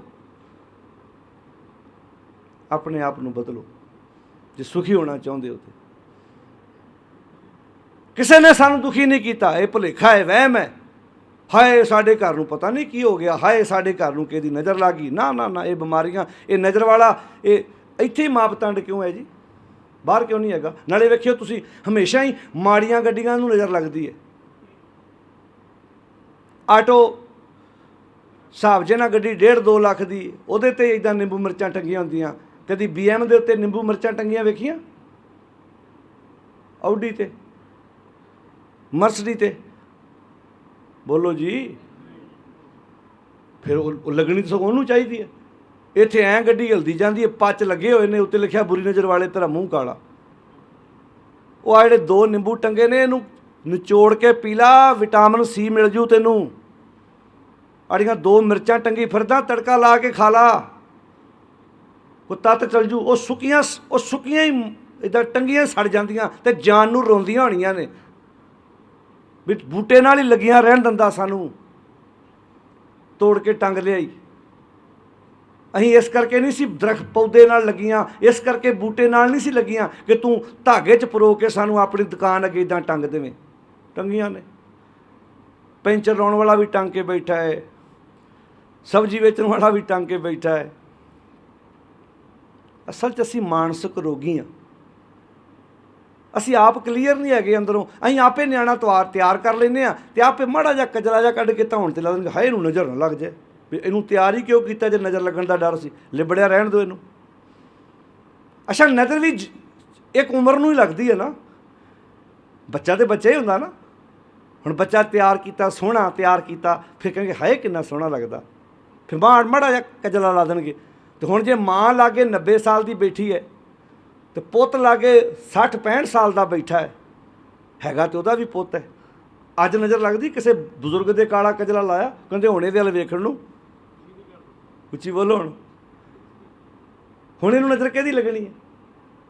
ਇਹ ਸਿਰਫ ਆਪਣੇ ਇਹ ਇੱਥੇ ਪ੍ਰੋਬਲਮ ਕਿਉਂ ਹੈ? ਬੁਰੀ ਨਜ਼ਰ ਵਾਲੇ ਤੇਰਾ ਮੂੰਹ ਕਾਲਾ। ਅਸਲ 'ਚ ਅਸੀਂ ਮਾਨਸਿਕ ਰੋਗੀ ਹਾਂ। ਮੈਂ ਪਹਿਲਾਂ ਹੀ ਕਹਿਤਾ ਵੀ ਜੇ ਅਸੀਂ ਸੁਣੀ ਹੁੰਦੀ ਗੱਲ ਤੇ ਮੰਨਦੇ ਵੀ, ਤੇ ਜੇ ਮੰਨੀ ਹੁੰਦੀ ਤਾਂ ਸਾਡੇ ਆਹ ਬਿਮਾਰੀਆਂ ਨਾ ਹੁੰਦੀਆਂ, ਕਦੀ ਵੀ ਨਾ ਆਉਂਦੀਆਂ ਸਾਡੇ ਕੋਲ। ਕਿਉਂਕਿ ਬਾਣੀ 'ਚ ਲਿਖਿਆ ਗੁਰ ਸਮਾਨ ਤੀਰਥ ਨਹੀਂ ਕੋਏ, ਗੁਰੂ ਦੇ ਬਰਾਬਰ ਤਾਂ ਕੋਈ ਤੀਰਥ ਸਥਾਨ ਹੈ ਹੀ ਨਹੀਂ।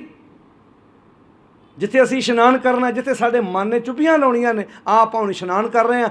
ਸਰ ਸੰਤੋਖ ਤਾਸ਼ ਗੁਰ ਹੋਏ, ਗੁਰੂ ਸੰਤੋਖ ਦਾ ਸਰੋਵਰ ਹੈ। ਜੇ ਅਸੀਂ ਇਹ 'ਚ ਨਹਾਉਂਦੇ, ਸਾਡੇ ਕੋਲ ਸਬਰ ਸੰਤੋਖ ਹੁੰਦਾ, ਸਾਡੇ ਘਰਾਂ ਦੇ ਲੜਾਈ ਕਲੇਸ਼ ਅਸੀਂ ਆਪੇ ਮਸਲੇ ਹੱਲ ਕਰ ਲੈਂਦੇ। ਸਬਰ ਵਿੱਚ ਬੰਦਾ ਲੜਾਈਆਂ ਨੂੰ ਸੁਲਝਾ ਲੈਂਦਾ ਹੈ, ਉਲਝਣਾਂ ਨੂੰ ਸਹੀ ਕਰ ਲੈਂਦਾ ਹੈ। ਜਿਨ੍ਹਾਂ ਘਰਾਂ 'ਚ ਸਬਰ ਨਹੀਂ ਹੁੰਦਾ, ਉੱਥੇ ਕਤਲੋ ਗਾਰਤ ਰੋਜ਼ ਹੁੰਦੀ ਹੈ, ਉੱਥੇ ਗਾਲੀ ਗਲੋਚ ਹੁੰਦੀ ਹੈ, ਉੱਥੇ ਲੋਕਾਂ ਨੂੰ ਰਹਿਣ ਦੇ ਤਰੀਕੇ ਨਹੀਂ ਆਉਂਦੇ। ਤਾਂ ਬਾਣੀ ਸਾਨੂੰ ਇੰਝ ਸਿਖਾਉਂਦੀ ਹੈ, ਬਾਪ ਦਲਾਸਾ ਮੇਰੋ ਕੀਨਾ, ਸੇਜ ਸੁਖਾਲੀ ਮੁਖ ਅੰਮ੍ਰਿਤ ਦੀਨਾ। ਬਾਣੀ 'ਚ ਨਾ ਸੰਤੋਖ ਨੂੰ ਬਾਪ ਵੀ ਆਖਿਆ, ਮਾਤਾ ਮਤ ਪਿਤਾ ਸੰਤੋਖ। ਗੁਰੂ ਵੱਲੋਂ ਬਖਸ਼ਿਸ਼ ਕੀਤੀ ਹੋਈ ਮਤ ਮੇਰੇ ਮਨ ਦੀ ਮਾਂ ਬਣ ਗਈ ਹੈ। ਮਤ ਹੀ ਪ੍ਰੇਰਦੀ ਹੈ ਨਾ, ਸਾਡੀ ਮਤ ਹੀ ਪ੍ਰੇਰਨਾ ਦਿੰਦੀ ਹੈ, ਮਤ ਮਾਂ ਜੋ ਆ। ਅੱਛਾ, ਇੱਕ ਚੀਜ਼ ਤੁਸੀਂ ਨੋਟ ਕਰਿਓ, ਗਲਤੀ ਮਨ ਕਰਦਾ, ਉਲਾਮਾ ਮਤ ਨੂੰ ਮਿਲਦਾ। ਗਲਤੀ ਕੌਣ ਕਰਦਾ? ਮਨ। ਕੋਈ ਵੀ ਗਲਤ ਕੰਮ ਕਰਦਾ, ਤੂੰ ਕਿਉਂ ਕੀਤਾ? ਮੇਰਾ ਮਨ ਕਰ ਆਇਆ। ਕਦੀ ਕਿਸੇ ਨੇ ਕਿਹਾ ਮੇਰੀ ਮੱਤ ਕਰ ਆਈ? ਮੇਰਾ ਮਨ ਕਰ ਆਇਆ, ਮੈਂ ਇੱਦਾਂ ਕਰ ਲਿਆ। ਅੱਛਾ, ਜਦੋਂ ਮਨ ਕਰ ਆਇਆ, ਗਲਤ ਕੰਮ ਹੋ ਗਿਆ, ਫਿਰ ਕੀ ਕਹਿੰਦੇ? ਤੇਰੀ ਮੱਤ ਮਾਰੀ ਗਈ ਸੀ। ਉਦੋਂ ਨਹੀਂ ਕਿਸੇ ਨੇ ਕਿਹਾ ਤੇਰਾ ਮਨ ਮਾਰਿਆ ਗਿਆ ਸੀ। ਇਹ ਦੁਨੀਆ ਦਾ ਦਸਤੂਰ ਹੈ। ਗਲਤੀ ਪੁੱਤ ਕਰੇਗਾ ਤੇ ਉਲਾਮਾ ਮਾਂ ਨੂੰ ਜਾਏਗਾ। ਜਦੋਂ ਸਹੁਰੇ ਘਰ ਧੀ ਨੂੰ ਸਬਜ਼ੀ ਬਣਾਉਣੀ ਨਾ ਆਈ, ਕੱਪੜਾ ਪ੍ਰੈਸ ਕਰਨਾ ਨਾ ਆਇਆ, ਬੋਲਣ ਦਾ ਸਲੀਕਾ ਨਾ ਆਇਆ, ਇਮਾਨਦਾਰੀ ਨਾਲ ਜਵਾਬ ਦਿਓ, ਉਲਾਮਾ ਕਿਹਨੂੰ ਆਊ ਭਲਾ? ਬੋਲੋ ਭੈਣੋ। ਮਾਂ ਨੂੰ। ਉਹਨੇ ਕਹਿਣਾ ਉੱਦਾਂ ਤੇ ਮੂੰਹ ਸਵਾਰ ਗੱਲਾਂ ਕਰਦੀ ਏ, 2 ਅੱਖਰ ਨਹੀਂ ਸਿਖਾ ਸਕੀ ਆਪਣੀ ਧੀ ਨੂੰ। ਤੇ ਜੇ ਉਹਨੇ ਉੱਥੇ ਵਧੀਆ ਵਿਹਾਰ, ਇੱਕ ਰਾਤ ਵੀ ਨਾ ਆਪਣੇ ਕੁੜਮਾ ਘਰ ਰਹੀ ਹੋਵੇ, ਕਦੀ ਇੱਕ ਰਾਤ ਵੀ ਕੁੜਮਾ ਘਰ ਨਾ ਰਹੀ ਹੋਵੇ, ਪਰ ਉਹ ਜਦੋਂ ਦੀ ਧੀ ਨੇ ਵਧੀਆ ਵਿਹਾਰ ਕੀਤਾ, ਪੂਰੇ ਰਿਸ਼ਤੇਦਾਰਾਂ ਨੂੰ ਪਤਾ ਹੈ ਕਿ ਐਸ ਨੂੰਹ ਦੀ ਮਾਂ ਨਾਲ ਦੀ ਕੋਈ ਮਾਂ ਨਹੀਂ ਹੈ ਜਿਹਨੇ ਇੰਨੇ ਸੰਸਕਾਰ ਦੇ ਕੇ ਧੀ ਨੂੰ ਪਾਲਿਆ। ਕਿਉਂਕਿ ਧੀ ਦੇ ਰਾਹੀਂ ਮਾਂ ਦਾ ਪਤਾ ਲੱਗ ਗਿਆ, ਸਟੂਡੈਂਟ ਦੇ ਰਾਹੀਂ ਟੀਚਰ ਦਾ ਪਤਾ ਲੱਗਦਾ। ਸਟੂਡੈਂਟ ਤੋਂ ਪਤਾ ਲੱਗ ਜਾਂਦਾ ਟੀਚਰ ਕਿੱਦਾਂ ਦਾ ਹੈ। ਜਿੱਦਾਂ ਦਾ ਸਟੂਡੈਂਟ ਹੈ, ਉੱਦਾਂ ਦਾ ਟੀਚਰ ਹੈ। ਸਿੱਖ ਦੇ ਰਾਹੀਂ ਪਤਾ ਲੱਗਣਾ ਸੀ ਸਾਡਾ ਗੁਰੂ ਕਿੱਦਾਂ ਦਾ ਹੈ। ਆਪਣੀ ਜ਼ਿੰਦਗੀ 'ਚ ਸਿੱਖ ਦਾ ਅਰਥ ਕੀ ਹੈ? ਸਿਖਿਆਰਥੀ, ਸਟੂਡੈਂਟ। ਅਸੀਂ ਰੋਜ਼ ਸਿੱਖਣ ਆਉਂਦੇ ਹਾਂ ਗੁਰਦੁਆਰੇ। ਇਮਾਨਦਾਰੀ ਨਾਲ ਸੋਚਿਓ ਕਿ ਅੱਜ ਸਿੱਖਣ ਆ ਰਿਹਾ ਕੋਈ? ਕਦੀ ਇਹ ਮਨ 'ਚ ਖਿਆਲ ਆਇਆ ਮੈਂ ਤਿਆਰ ਹੋ ਰਿਹਾ, ਕਿੱਥੇ ਚੱਲੇ ਹਾਂ? ਅੱਜ ਮੈਂ ਸਿੱਖਣ ਚੱਲਿਆ। ਸੁਪਨਾ ਤਾਂ ਇਹ ਲਿਆਉਂਦਾ ਅੱਜ ਮੈਂ ਸਿਖਾਉਣ ਚੱਲਿਆ। ਸਿਖਾਉਣ ਆ ਰਿਹਾ ਬੰਦਾ, ਦੂਜੇ 'ਚ ਨੁਕਸ ਕੱਢਣ ਆ ਰਿਹਾ, ਤੇਰੇ 'ਚ ਆਹ ਨੁਕਸ ਹੈ, ਤੇਰੇ 'ਚ ਆਹ ਨੁਕਸ ਹੈ। ਨਾ ਭਾਈ, ਦਰਪਣ ਸੀਸਾ। ਆਪਣੇ ਘਰ 'ਚ ਬੰਦਾ ਕਿੰਨੇ ਦਰਪਣ ਲਾਉਂਦਾ, ਕਿੰਨੇ ਸੀਸੇ ਲਾਉਂਦਾ, ਕਾਹਦੇ ਲਈ? ਆਪਣੇ ਆਪ ਨੂੰ ਸਵਾਰਨ ਲਈ। ਤੇ ਪ੍ਰੋਫੈਸਰ ਸਾਹਿਬ ਸਿੰਘ ਨੇ ਕਿੰਨਾ ਨੇਕ ਕਰਮ ਕੀਤਾ। ਬਾਣੀ ਦੇ ਜਦੋਂ ਅਰਥ ਕੀਤੇ, ਉਹਦਾ ਨਾਂ ਗੁਰੂ ਗ੍ਰੰਥ ਸਾਹਿਬ ਦਰਪਣ ਰੱਖਿਆ। ਜਿਵੇਂ ਘਰ 'ਚ ਤੁਸੀਂ ਵੇਖਿਆ ਨਾ, ਘਰਾਂ 'ਚ ਜਦੋਂ ਆਪਾਂ ਘਰ ਬਣਾਉਂਦੇ ਹਾਂ, ਕਈਆਂ ਬੰਦਿਆਂ ਨੇ ਆਪਣੇ ਬਾਹਰਲੇ ਦਰਵਾਜ਼ੇ ਲਾਗੇ ਵੀ ਇੱਕ ਲੰਬਾ ਸੀਸਾ ਲਾਇਆ ਹੁੰਦਾ ਵੀ ਜਦੋਂ ਮੈਂ ਘਰੋਂ ਤਿਆਰ ਹੋ ਕੇ ਤੁਰ ਲੱਗਾ ਤੇ ਸਿਰ ਤੋਂ ਲੈ ਕੇ ਪੈਰ ਤੱਕ ਵੇਖਾਂ, ਮੈਂ ਸੋਹਣਾ ਲੱਗਦਾ। ਸੀਸਾ ਵੇਖ ਕੇ ਤੁਰਦਾ ਘਰੋਂ, ਦਰਪਣ ਵੀ ਮੈਂ ਚੰਗਾ ਲੱਗਦਾ। ਤੇ ਦਰਪਣ ਦੱਸ ਦਿੰਦਾ ਇੱਥੇ ਦਾਗ ਲੱਗਾ, ਲਾਹ ਲੈਂਦਾ ਬੰਦਾ। ਗੁਰਬਾਣੀ ਦਰਪਣ ਤੇਰੇ ਅੰਦਰ ਦੇ ਦਾਗ ਦੱਸੇਗੀ, ਇਹਨੂੰ ਲਾਹ ਜੇ ਸਹੀ ਹੋਣਾ ਚਾਹੁੰਦਾ, ਸੁਖੀ ਹੋਣਾ ਚਾਹੁੰਦਾ। ਇੱਥੇ ਹੁਣ ਇੱਥੇ ਪਾਤਸ਼ਾਹ ਜੀ ਕਹਿੰਦੇ ਨੇ ਮਾਤਾ ਮਤ ਪਿਤਾ ਸੰਤੋਖ। ਜੇ ਸੁਖੀ ਹੋਣਾ ਚਾਹੁੰਦਾ ਤੇ ਗੁਰੂ ਵੱਲੋਂ ਦਿੱਤੀ ਹੋਈ ਮਤ ਨੂੰ ਆਪਣੇ ਮਨ ਦੀ ਮਾਂ ਬਣਾ ਲਾ। ਤੇ ਪਿਤਾ ਕਿਹਨੂੰ ਬਣਾ ਲਾ? ਸੰਤੋਖ ਨੂੰ, ਸਬਰ ਨੂੰ। ਸਬਰ ਸਾਡੇ ਮਨ ਦਾ ਪਿਓ ਬਣ ਜਾਏ। ਸੱਤ ਭਾਈ ਕਰ ਇਹ ਵਸੇਖ। ਸੱਤ ਦਾ ਅਰਥ ਹੈ ਲੋਕ ਭਲਾਈ ਦੇ ਕੰਮ ਕਰਨੇ। ਸਵੇਰੇ ਘਰੋਂ ਤੂੰ ਤਿਆਰ ਹੋ ਕੇ ਤੁਰੇ ਤੇ ਸ਼ਾਮ ਨੂੰ ਇਹ ਸੋਚ ਕੇ ਆਵੇਂ ਅੱਜ ਮੈਂ ਕਿਸੇ ਦਾ ਸਵਾਰ ਕੇ ਆਇਆ, ਵਿਗਾੜ ਕੇ ਨਹੀਂ ਆਇਆ। ਇਹਨੂੰ ਆਪਣੇ ਭੈਣ ਭਰਾ ਬਣਾ ਲਾ। ਮਨ ਦੇ ਭੈਣ ਭਰਾ। ਤੇਰੇ ਦੁਨਿਆਵੀ ਭੈਣ ਭਰਾ ਤੇ ਧੋਖਾ ਦੇ ਜਾਣਗੇ, ਇਹ ਭੈਣ ਭਰਾ ਤੈਨੂੰ ਕਦੀ ਧੋਖਾ, ਉੱਚੀ ਬੋਲੋ, ਨਹੀਂ ਦੇਣਗੇ। ਜਿਹੜੇ ਨੇਕ ਕਰਮ ਕੀਤੇ ਹੁੰਦੇ ਨੇ ਉਹ ਬੰਦੇ ਨੂੰ ਕਦੀ ਧੋਖਾ ਨਹੀਂ ਦਿੰਦੇ, ਸਕੂਨ ਦਿੰਦੇ ਬੰਦੇ ਨੂੰ। ਮਾਤਾ ਮਤ ਪਿਤਾ ਸੰਤੋਖ, ਸਤ ਭਾਈ ਕਰ ਇਹ ਵਸੇਖ, ਕਹਿਣਾ ਹੈ ਕਿਛ ਕਹਿਣ ਨਾ ਜਾਏ, ਤਉ ਕੁਦਰਤ ਕੀਮਤ ਨਹੀਂ ਪਾਏ। ਇਹ ਗੁਰੂ ਨਾਨਕ ਸਾਹਿਬ ਦਾ ਵਾਕ ਹੈ। 151 ਤੇ 52 ਨੰਬਰ ਅੰਕ ਤੇ ਗੌੜੀ ਰਾਗ ਦਾ ਸ਼ਬਦ ਹੈ। ਮਾਤਾ ਮਤ ਪਿਤਾ ਸੰਤੋਖ, ਸਤ ਭਾਈ ਕਰ ਇਹ ਵਸੇਖ, ਕਹਿਣਾ ਹੈ ਕਿਛ ਕਹਿਣ ਨਾ ਜਾਏ, ਤਉ ਕੁਦਰਤ ਕੀਮਤ ਨਹੀਂ ਪਾਏ। ਸ਼ਰਮ ਸੁਰਤ ਦੋਏ ਸਸੁਰ ਪਏ। ਹੁਣ ਇਸ ਮਨ ਦੀ ਸੱਸ ਵੀ ਚਾਹੀਦੀ ਹੈ, ਇਸ ਮਨ ਦਾ ਕੋਈ ਸਹੁਰਾ ਵੀ ਚਾਹੀਦਾ। ਸਹੁਰਾ ਕਿਹਨੂੰ ਬਣਾ? ਉਦਮ ਨੂੰ। ਸ਼ਰਮ, ਸ਼ਰਮ ਮੈਨੂੰ ਉਦਮ, ਉਦਮ ਤੇਰੇ ਮਨ ਦਾ ਸਹੁਰਾ ਬਣ ਜਾਏ। ਤੇ ਸੁਰਤ, ਉੱਚੀ ਸੁਰਤ ਤੇਰੇ ਮਨ ਦੀ ਸੱਸ ਬਣ ਜਾਏ। ਕਰਨੀ ਕਾਮਣ, ਤੇ ਆਪਣੀ ਕਰਨੀ ਨੂੰ, ਆਪਣੀ ਕਰਨੀ ਜੋ ਰੋਜ਼ ਅਸੀਂ ਕੰਮ ਕਰਦੇ ਹਾਂ, ਇਹ ਤੇਰੇ ਮਨ ਦੀ ਵਾਈਫ ਬਣ ਜਾਏ, ਪਤਨੀ ਬਣ ਜਾਏ। ਕਿਉਂ ਜੀ? ਇਹ ਮਨ ਦਾ ਪਰਿਵਾਰ ਹੈ। ਇੱਥੇ ਸ਼ਬਦ ਵੇਖੋ ਕਿੰਨੇ ਆ, ਗੁੰਦਵੇਂ ਸ਼ਬਦ ਨੇ ਗੁਰੂ ਨਾਨਕ ਸਾਹਿਬ ਦੇ। ਉਦਮ ਨੂੰ ਸਹੁਰਾ ਬਣਾਉਣ ਲਈ ਕਿਉਂ ਆਖਿਆ? ਜਿਹਦਾ ਉਦਮ ਸਹੁਰਾ ਹੋਏਗਾ ਉਹ ਸਹੁਰੇ ਘਰ ਕਾਰ ਤੇ ਨਿਗਾਹ ਨਹੀਂ ਰੱਖੇਗਾ। ਕਿਉਂ ਜੀ? ਉਹ ਸਹੁਰਿਆਂ ਦੀ ਪ੍ਰਾਪਰਟੀ ਤੇ ਨਿਗਾਹ, ਉਹ ਬੋਲੋ ਭਾਈ, ਨਿਗਾਹ। ਉਹ ਆਪਣਾ ਕਾਰੋਬਾਰ ਖੋਲ੍ਹਣ ਲਈ ਵਾਈਫ ਨੂੰ ਨਹੀਂ ਕਹੇਗਾ ਪਾਪਾ ਜੀ ਕੋਲੋਂ ਪੈਸੇ ਲੈ ਆ। ਉਹ ਕਹੇਗਾ ਨਾ, ਉਦਮ ਦਿੱਤਾ ਮੇਰੇ ਬਾਪੂ ਨੇ ਮੈਨੂੰ, ਮੈਂ ਆਪਣੀ ਕਮਾਈ ਕਰਕੇ ਖੁਦ ਆਪਣਾ ਬਿਜ਼ਨਸ ਖੜਾ ਕਰ ਸਕਦਾ। ਤੇ ਜਿਸ ਬੰਦੇ ਕੋਲ ਉਦਮ ਨਾਂ ਦੀ ਚੀਜ਼ ਨਹੀਂ, ਉਹ ਫਿਰ ਆਨੇ ਬਹਾਨੇ ਵਾਈਫ ਨੂੰ ਘੱਲਦਾ। ਕੋਈ ਗੱਲ ਨਹੀਂ, ਆਪਣਾ ਵੀ ਹੱਕ ਬਣਦਾ। ਇੱਥੋਂ ਬਖੇੜੇ ਖੜੇ ਹੋਏ ਗੁਰੂ ਸਾਹਿਬ ਜੀ ਨੇ। ਹੁਣ ਹੈ ਇਹੋ ਜਿਹਾ ਖਜ਼ਾਨਾ ਕਿਸੇ ਹੋਰ ਕੋਲ? ਕਦੀ ਆਨੰਦ ਕਾਰਜ ਤੇ ਇਹਨਾਂ ਸ਼ਬਦਾਂ ਦੀ ਵਿਆਖਿਆ ਆਪਣੇ ਪਰਿਵਾਰਾਂ 'ਚ ਕਰਕੇ ਵੇਖੋ, ਸਵਾਦ ਨਹੀਂ ਆਏਗਾ, ਰਹਿਣ ਦਾ ਤਰੀਕਾ ਨਹੀਂ ਆ ਜਾਏਗਾ। ਕੁੜਮ ਦੇ ਵਿੱਚ ਇਹੋ ਜਿਹਾ ਪਿਆਰ, ਦੋ ਕੁੜਮ ਤੁਰੇ ਜਾਂਦੇ ਹੋਣਗੇ, ਲੋਕਾਂ ਨੂੰ ਪਤਾ ਨਹੀਂ ਲੱਗਣਾ ਕੁੜਮ ਕਿ ਸਕੇ ਭਰਾਵਾਂ ਨੂੰ ਰਹਿੰਦੇ ਨੇ ਭਾਈ। ਕਿਉਂ? ਕਿਉਂਕਿ ਲਾਲਚ ਹੈ ਹੀ ਨਹੀਂ। ਇੱਥੇ ਜੱਫੀ ਤਾਂ ਪੈਂਦੀ ਜੇ ਕੜਾ ਪੈਂਦਾ। ਇਹ ਤਾਂ ਮਾਮਾ ਮਾਮੇ ਨੂੰ ਮਿਲਣੀ ਵੇਲੇ ਚੁੱਕਦਾ ਹੀ ਤਾਂ ਜੇ ਮੁੰਦਰੀ ਪੈਂਦੀ ਹੈ। ਤੇ ਬੋਲੋ ਭਾਈ, ਸਾਰੇ ਇੱਕੋ ਜਿਹੇ ਨਹੀਂ, ਪਰ ਵਾਸਤਵ 'ਚ ਹੋ ਰਿਹਾ ਕਿ ਨਹੀਂ ਹੋ ਰਿਹਾ? ਜਿਹੜੇ ਨਹੀਂ ਇੰਜ ਕਰਦੇ ਉਹਨਾਂ ਗਾੜੀ ਸਿਰ ਝੁਕਦਾ। ਨਹੀਂ ਤੇ ਲੜਕੀ ਦਾ ਮਾਮਾ ਜਦੋਂ ਲੜਕੇ ਦੇ ਮਾਮੇ ਦੀ ਤਾਂ ਮੁੰਦਰੀ ਪਾਉਂਦਾ ਤਾਂ ਉਹਦਾ ਫਿਰ ਵਧੋ ਵਧੀ ਜੀਅ ਕਰਦਾ, ਜਦੋਂ 2 ਤੋਲਿਆਂ ਦਾ ਕੜਾ ਪੈ ਗਿਆ ਉਹ ਤੇ ਚੁੱਕ ਕੇ ਭਾਵੇਂ ਉਹਨੂੰ ਉਹਦੀ ਬਾਜੀ ਪਵਾ ਦੇਵੇ।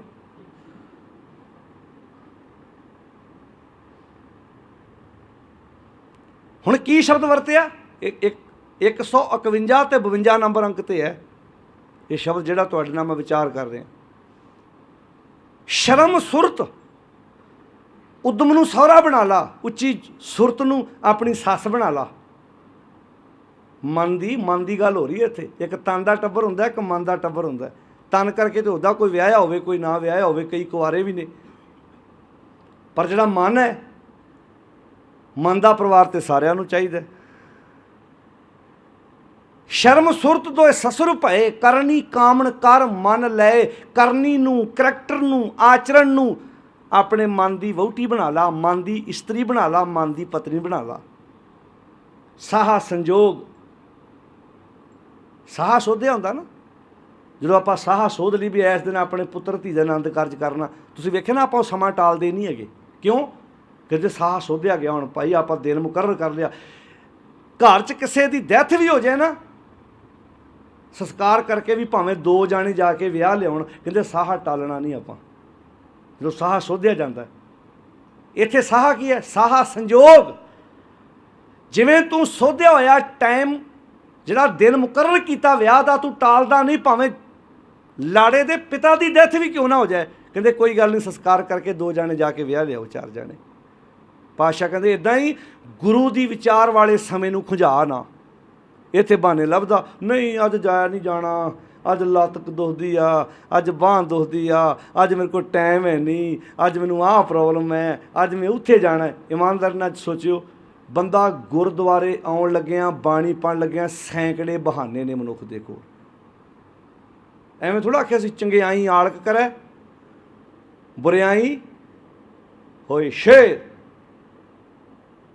बुरे काम को ऊट खलोया, नाम की बेड़ा पै पै सोया। बुरे ਕੰਮਾਂ ਲਈ ਤੇ ਬੰਦੇ ਵਿੱਚ ਜਿੰਨੀ એનર્ਜੀ ਹੈ ਨਾ ਉਨੀ ਕਿਸੇ 'ਚ ਹੈ ਹੀ ਨਹੀਂ।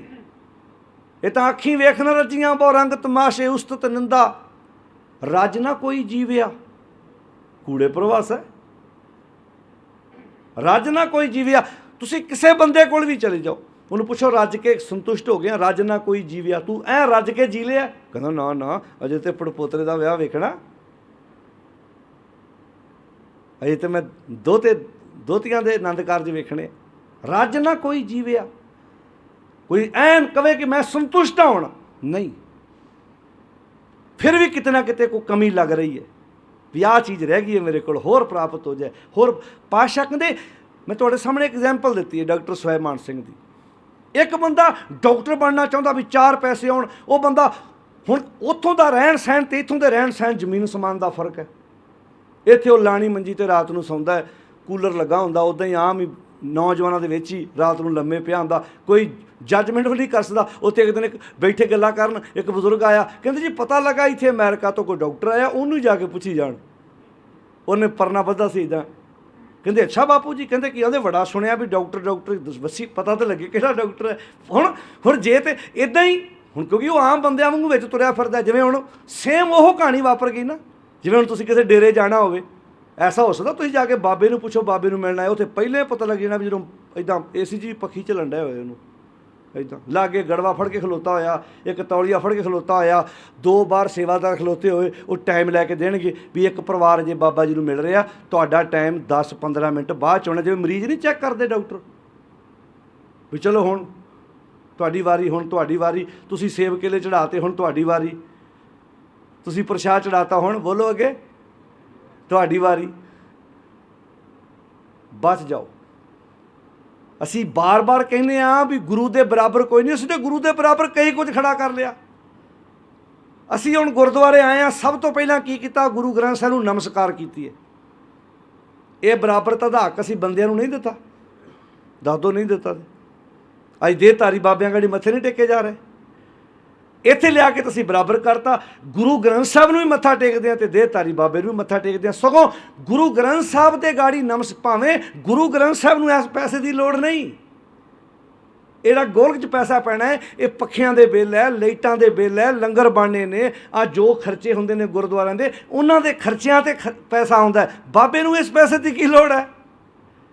ਪਰ ਫਿਰ ਵੀ ਅਸੀਂ ਜਦੋਂ ਘਰੋਂ ਤੁਰਦੇ ਹਾਂ ਇਹ ਸੋਚਦੇ ਨਾ ਮੈਂ ਮਹਾਰਾਜ ਗੜੀ ਮੱਥਾ ਟੇਕਣਾ, ਟੁੱਟਾ ਪੈਸਾ ਲੱਭਦੇ ਨੇ। ਪਰ ਜਦੋਂ ਬਾਬੇ ਕੋਲ ਜਾਣਾ ਹੋਵੇ ਉਦੋਂ ਬੋਲ ਕੇ ਦੱਸਿਓ, ਹੁਣ ਉਦੋਂ ਕਿੱਥੋਂ ਸ਼ੁਰੂ ਹੁੰਦਾ? 100 500 ਅੱਗੇ ਬੋਲੋ 2000, ਫਿਰ ਨਿਆਣੇ ਨੂੰ ਇੱਦਾਂ ਕਰੀਏ ਮੱਥਾ ਟੇਕੀ, ਉੱਥੇ ਸੰਗ ਆਉਣੀ ਹੈ 10 ਰੁਪਏ 5 ਰੁਪਏ ਦੇਣ ਲੱਗਿਆ ਅਤੇ ਫਿਰ ਕਹੀ ਜਾਣਾ। ਜੇ ਬੱਚਾ ਤੁਹਾਨੂੰ ਪੁੱਛ ਲਵੇ ਵੱਡਾ ਕੌਣ ਦੋਵਾਂ 'ਚੋਂ, ਗੁਰੂ ਗ੍ਰੰਥ ਸਾਹਿਬ ਅਤੇ ਬਾਬਾ, ਅਸੀਂ ਕਹਿਣਾ ਭਲਾ ਵੱਡਾ ਤਾਂ ਗੁਰੂ ਗ੍ਰੰਥ ਸਾਹਿਬ ਹੀ ਆ, ਬਾਬਾ ਤਾਂ ਛੋਟਾ ਹੈ। ਹੁਣ ਇੱਕ ਡਾਕਟਰ ਹੈ, ਉਹ 50 ਰੁਪਏ ਫੀਸ ਲੈਂਦਾ। ਮੈਂ ਐਗਜ਼ਾਮਪਲ ਪਿੰਡਾਂ ਦੀ ਦਿੰਦਾ ਹੁੰਦਾ। ਇੱਕ ਪਿੰਡ 'ਚ ਵੀ ਡਾਕਟਰ ਹੁੰਦਾ ਹੈ ਨਾ, ਉਹ ਦਵਾਈ ਦੇ ਦੇਵੇ, ਇੰਜੈਕਸ਼ਨ ਵੀ ਲਾ ਦੇਵੇ, 3 ਖੁਰਾਕਾਂ ਵੀ ਦੇ ਦੇ ਅਤੇ 50 ਰੁਪਏ ਲੈਂਦਾ। ਇੱਕ ਸ਼ਹਿਰ 'ਚ ਡਾਕਟਰ ਹੈ, ਉਹ ਮਿਲਦਾ ਹੀ 200 ਫੀਸ ਲੈਂਦਾ। ਅਤੇ ਜਦੋਂ ਪੁੱਛਿਆ ਜਾਂਦਾ ਵੀ ਡਾਕਟਰ ਇਹ ਵੀ ਡਾਕਟਰ ਉਹ ਵੀ ਡਾਕਟਰ, ਜਿਹੜੇ ਡਾਕਟਰ ਦੀ ਫੀਸ ਵੱਡੀ ਉਸ ਡਾਕਟਰ ਵੱਡਾ, ਜਿਹਦੀ ਫੀਸ ਘੱਟ ਉਹ ਡਾਕਟਰ। ਅਤੇ ਇੱਧਰ ਜਿਹਦੇ ਗਾੜੀ 1000 ਮੱਥਾ ਉਹ ਬਾਬਾ ਵੱਡਾ। ਗੁਰੂ ਗ੍ਰੰਥ ਸਾਹਿਬ ਅੱਗੇ 5 ਰੁਪਏ 10 ਰੁਪਏ, ਹੱਦ ਕੋਈ 100 ਰੁਪਈਆ, ਇਹ ਬਾਬਾ ਬੋਲ ਕੇ ਦੱਸੋ ਹੁਣ ਜੀ ਛੋਟਾ। ਅਤੇ ਕਹੀ ਜਾਣਾ ਅਸੀਂ ਤਾਂ ਮਹਾਰਾਜ ਦਾ ਸਤਿਕਾਰ ਕਰਦੇ ਹਾਂ। ਪੁੱਤ ਵਿਆਹੁਣਾ ਤਾਂ ਬਾਬੇ ਨੂੰ ਪੁੱਛਣਾ, ਧੀ ਵਿਆਹੁਣੀ ਤਾਂ ਬਾਬੇ ਨੂੰ ਪੁੱਛਣਾ, ਗੱਡੀ ਲੈਣੀ ਤਾਂ ਬਾਬੇ ਨੂੰ ਪੁੱਛਣਾ, ਬੋਰ ਕਰਾਉਣਾ ਤਾਂ ਬਾਬੇ ਨੂੰ ਪੁੱਛਣਾ, ਘਰ 'ਚ ਪ੍ਰਵੇਸ਼ ਕਰਨਾ। ਅੱਜ ਤਾਂ ਫੈਮਿਲੀ ਬਾਬੇ ਬਣਾ ਲਏ ਲੋਕਾਂ ਨੇ ਆਪਣੇ। ਫੈਮਿਲੀ ਜਿਵੇਂ ਫੈਮਿਲੀ ਡਾਕਟਰ ਨਹੀਂ ਹੁੰਦਾ, ਐਡਵੋਕੇਟ ਆਪਣਾ ਹੁੰਦਾ ਵੀ ਉਹਨੂੰ ਪੱਕਾ ਹੀ ਮਹੀਨੇ ਦੀ ਦੇਈ ਜਾਣੀ ਹੈ, ਜਦੋਂ ਕੇਸ ਪੈ ਗਿਆ ਤੁਸੀਂ ਨਜਿੱਠਣਾ। ਜਿਵੇਂ ਕੰਪਨੀਆਂ ਹਾਇਰ ਕਰ ਲੈਂਦੀਆਂ ਨੇ, ਇੱਦਾਂ ਅਸੀਂ ਇੱਦਾਂ ਅਟੈਚਮੈਂਟ। ਕਾਸ਼ ਕਿਤੇ ਅਸੀਂ ਆਪਣਾ ਫੈਮਿਲੀ ਗੁਰੂ ਬਣਾਇਆ ਹੁੰਦਾ, ਗੁਰੂ ਗ੍ਰੰਥ ਸਾਹਿਬ ਨੂੰ ਆਪਣਾ ਫੈਮਿਲੀ ਮੈਂਬਰ ਬਣਾਇਆ ਹੁੰਦਾ ਵੀ ਬਾਬਾ ਤੇਰੇ ਤੋਂ ਬਿਨਾਂ ਮੈਂ ਕਿਸੇ ਨਾਲ ਮਸ਼ਵਰਾ ਨਹੀਂ ਕਰਨਾ, ਤੇਰੇ ਬਿਨਾਂ ਮੇਰਾ ਕੋਈ ਨਹੀਂ, ਮੈਂ ਆਪਣਾ ਦੁੱਖ ਤਕਲੀਫ ਸੁੱਖ ਦੁੱਖ ਤੇਰੇ ਨਾਲ ਸ਼ੇਅਰ ਕਰੂੰ। ਆਣ ਕੇ ਦੁਨਿਆਵੀ ਬਾਬੇ ਕੋਲ 200 ਕਿਲੋਮੀਟਰ ਤੁਰ ਕੇ ਜਾਵਾਂਗਾ, ਹੋ ਸਕਦਾ ਉਹਦੇ ਸੇਵਾਦਾਰ ਕਹਿਣ ਬਾਬਾ ਜੀ ਰੈਸਟ ਕਰ ਰਹੇ ਆ, ਹੋ ਸਕਦਾ ਕਿਉਂ ਕਹਿਣ ਬਾਬਾ ਜੀ ਕਿਤੇ ਗਏ ਨੇ, ਪਰ ਇੱਥੇ ਰਾਤ ਨੂੰ 2 ਵਜੇ ਵੀ ਰਮਾਲਾ ਚੁੱਕੇਗਾ 35 ਦੇ 35 ਮਹਾਂਪੁਰਖ ਤੇਰੇ ਨਾਲ ਗੱਲਾਂ ਕਰਨ ਨੂੰ ਤਿਆਰ ਬੈਠੇ ਨੇ, ਤਿਆਰ। ਕੋਈ ਇੱਥੇ ਬਹਾਨਾ ਨਹੀਂ, ਕੋਈ ਅਕੇਵਾ ਨਹੀਂ, ਕੋਈ ਥਕੇਵਾ ਨਹੀਂ। ਪਰ ਇੱਕ ਬੇਨਤੀ ਸੁਣਿਓ, ਇੱਧਰ ਬਾਬੇ ਨਾਲ ਗੱਲਾਂ ਕਰਨ ਵਾਸਤੇ ਬਾਬੇ ਵਾਲੀ ਲੈਂਗੁਏਜ ਆਉਣੀ ਚਾਹੀਦੀ ਹੈ। ਜਿਵੇਂ ਚੈਨਲ ਲਾਇਆ ਹੋਵੇ ਤੁਸੀਂ ਕਿਸੇ ਹੋਰ ਲੈਂਗੁਏਜ ਦਾ, ਤੇ ਤੁਹਾਨੂੰ ਉਹ ਭਾਸ਼ਾ ਆਉਂਦੀ ਨਾ ਹੋਵੇ, ਤੁਹਾਡੇ ਵਾਸਤੇ ਤਾਂ TV ਖਰਾਬ ਹੀ ਹੈ। ਜਦੋਂ ਮੈਨੂੰ ਉਹ ਭਾਸ਼ਾ ਹੀ ਨਹੀਂ ਆਉਂਦੀ, ਮੇਰੇ ਵਾਸਤੇ ਤਾਂ ਕੁਝ ਵੀ ਨਹੀਂ ਚੱਲ ਰਿਹਾ। ਜਿਹੜੀ ਮੈਨੂੰ ਭਾਸ਼ਾ ਆਉਂਦੀ ਹੈ ਉਹ ਮੈਂ 10 ਮਿੰਟ, ਅੱਧਾ ਘੰਟਾ, 2 ਘੰਟੇ ਵੀ ਚੈਨਲ ਵੇਖ ਸਕਦਾ। ਸੇਮ ਇੱਦਾਂ ਹੀ ਹੈ। ਗੁਰੂ ਵਾਲੀ ਭਾਸ਼ਾ, ਗੁਰੂ ਵਾਲੀ ਬੋਲੀ, ਗੁਰੂ ਵਾਲੇ ਵਿਚਾਰ ਸਿੱਖ ਲਈਏ। ਬਾਕੀ ਵੀ ਬੜਾ ਕੁਝ ਸਿੱਖ ਲਿਆ ਸੀ ਆਪਣੀ ਜ਼ਿੰਦਗੀ 'ਚ। ਜੇ ਅਸੀਂ ਰੋਜ਼ ਸਿੱਖਾਂਗੇ ਸਾਨੂੰ ਸਮਝ ਆ ਜਾਏਗੀ। ਪਾਤਸ਼ਾਹ ਇੱਥੇ ਕਹਿੰਦੇ ਕਰਨੀ ਕਾਮਣ ਕਰ ਮਨ ਲੈ ਸਾਹਾ ਸੰਜੋਗ। ਜਿਵੇਂ ਸੋਧਿਆ ਹੋਇਆ ਸਾਹਾ ਕਦੀ ਟਲਦਾ ਨਹੀਂ, ਤੂੰ ਆਪਣੇ ਗੁਰੂ ਦੀ ਵਿਚਾਰ ਵਾਲੇ ਸਮੇਂ ਨੂੰ ਕਦੀ ਟਾਲੇ ਨਾ। ਜਦੋਂ ਬੱਚਾ ਸਕੂਲ ਜਾਂਦਾ, ਐਗਜ਼ਾਮ ਦੇ ਦਿਨ ਹੋਣ, ਬਾਰਿਸ਼ ਵੀ ਹੋ ਰਹੀ ਹੁੰਦੀ, ਸਮਾਂ ਟਲਦਾ ਜੀ? ਬੋਲ ਕੇ ਦੱਸਿਓ।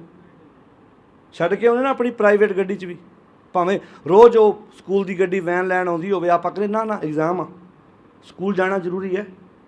ਨਹੀਂ ਸਮਾਂ ਟਲਦਾ। ਤੁਸੀਂ ਆਪਣੇ ਆਫਿਸ ਜਾਣਾ ਹੋਵੇ, ਤੁਹਾਡਾ ਜਾਣਾ ਬਹੁਤ ਜ਼ਰੂਰੀ ਹੋਵੇ, ਤੁਹਾਨੂੰ ਪਤਾ ਹੋਵੇ ਕਿ ਅੱਜ ਮੇਰੀ ਮੀਟਿੰਗ ਹੈ, ਜਿੰਨਾ ਮਰਜ਼ੀ ਮੀਂਹ ਆ ਜਾਏ, ਜਿੰਨੀ ਮਰਜ਼ੀ ਮੈਂ ਕਹਿੰਦਾ 101-2 ਫੀਵਰ ਵੀ ਹੋਏਗਾ, ਬੰਦਾ ਆਪਣੇ ਆਪ ਨਾਲ ਕਮਿਟਮੈਂਟ ਕਰੇਗਾ ਇਹ ਮੀਟਿੰਗ ਅਟੈਂਡ ਕਰਨੀ ਮੇਰੇ ਲਈ ਬਹੁਤ ਜ਼ਰੂਰੀ ਹੈ। ਰਾਤ ਨੂੰ ਰੈਸਟ ਕਰ ਲਵਾਂਗਾ, ਜਾਣਾ ਜ਼ਰੂਰੀ ਹੈ। ਜੇ ਤੂੰ ਉੱਥੇ ਆਪਣਾ ਸਮਾਂ ਖੁੰਝਾਉਂਦਾ ਨਹੀਂ, ਇੱਧਰ ਕਹਿੰਦਾ ਕੋਈ ਗੱਲ ਨਹੀਂ, ਚਲੇ ਗਏ ਤਾਂ ਠੀਕ ਹੈ, ਨਾ ਗਏ ਬੋਲੋ ਜੀ ਅੱਗੇ ਤਾਂ ਠੀਕ ਹੈ। ਸਾਹਾ ਸੰਜੋਗ, ਵਿਆਹ ਵਿਜੋਗ, ਵਿਆਹ ਸ਼ਬਦ ਹੈ ਤੇ ਵਿਜੋਗ। ਬੁਰਾਈ ਨਾਲੋਂ ਨਾਤਾ ਤੋੜਨਾ, ਚੰਗਿਆਈ ਨਾਲ ਨਾਤਾ ਜੋੜਨਾ, ਵਿਸ਼ਿਆਂ ਵਕਾਰਾਂ ਨਾਲੋਂ ਨਾਤਾ ਤੋੜਨਾ ਤੇ ਗੁਣਾਂ ਨਾਲ ਨਾਤਾ ਜੋੜਨਾ। ਇਹ ਤੇਰਾ ਗੁਰੂ ਨਾਲ ਵਿਆਹ ਹੋਵੇ, ਰੱਬ ਨਾਲ ਵਿਆਹ ਹੋਵੇ, ਵਿਆਹ ਵਿਜੋਗ।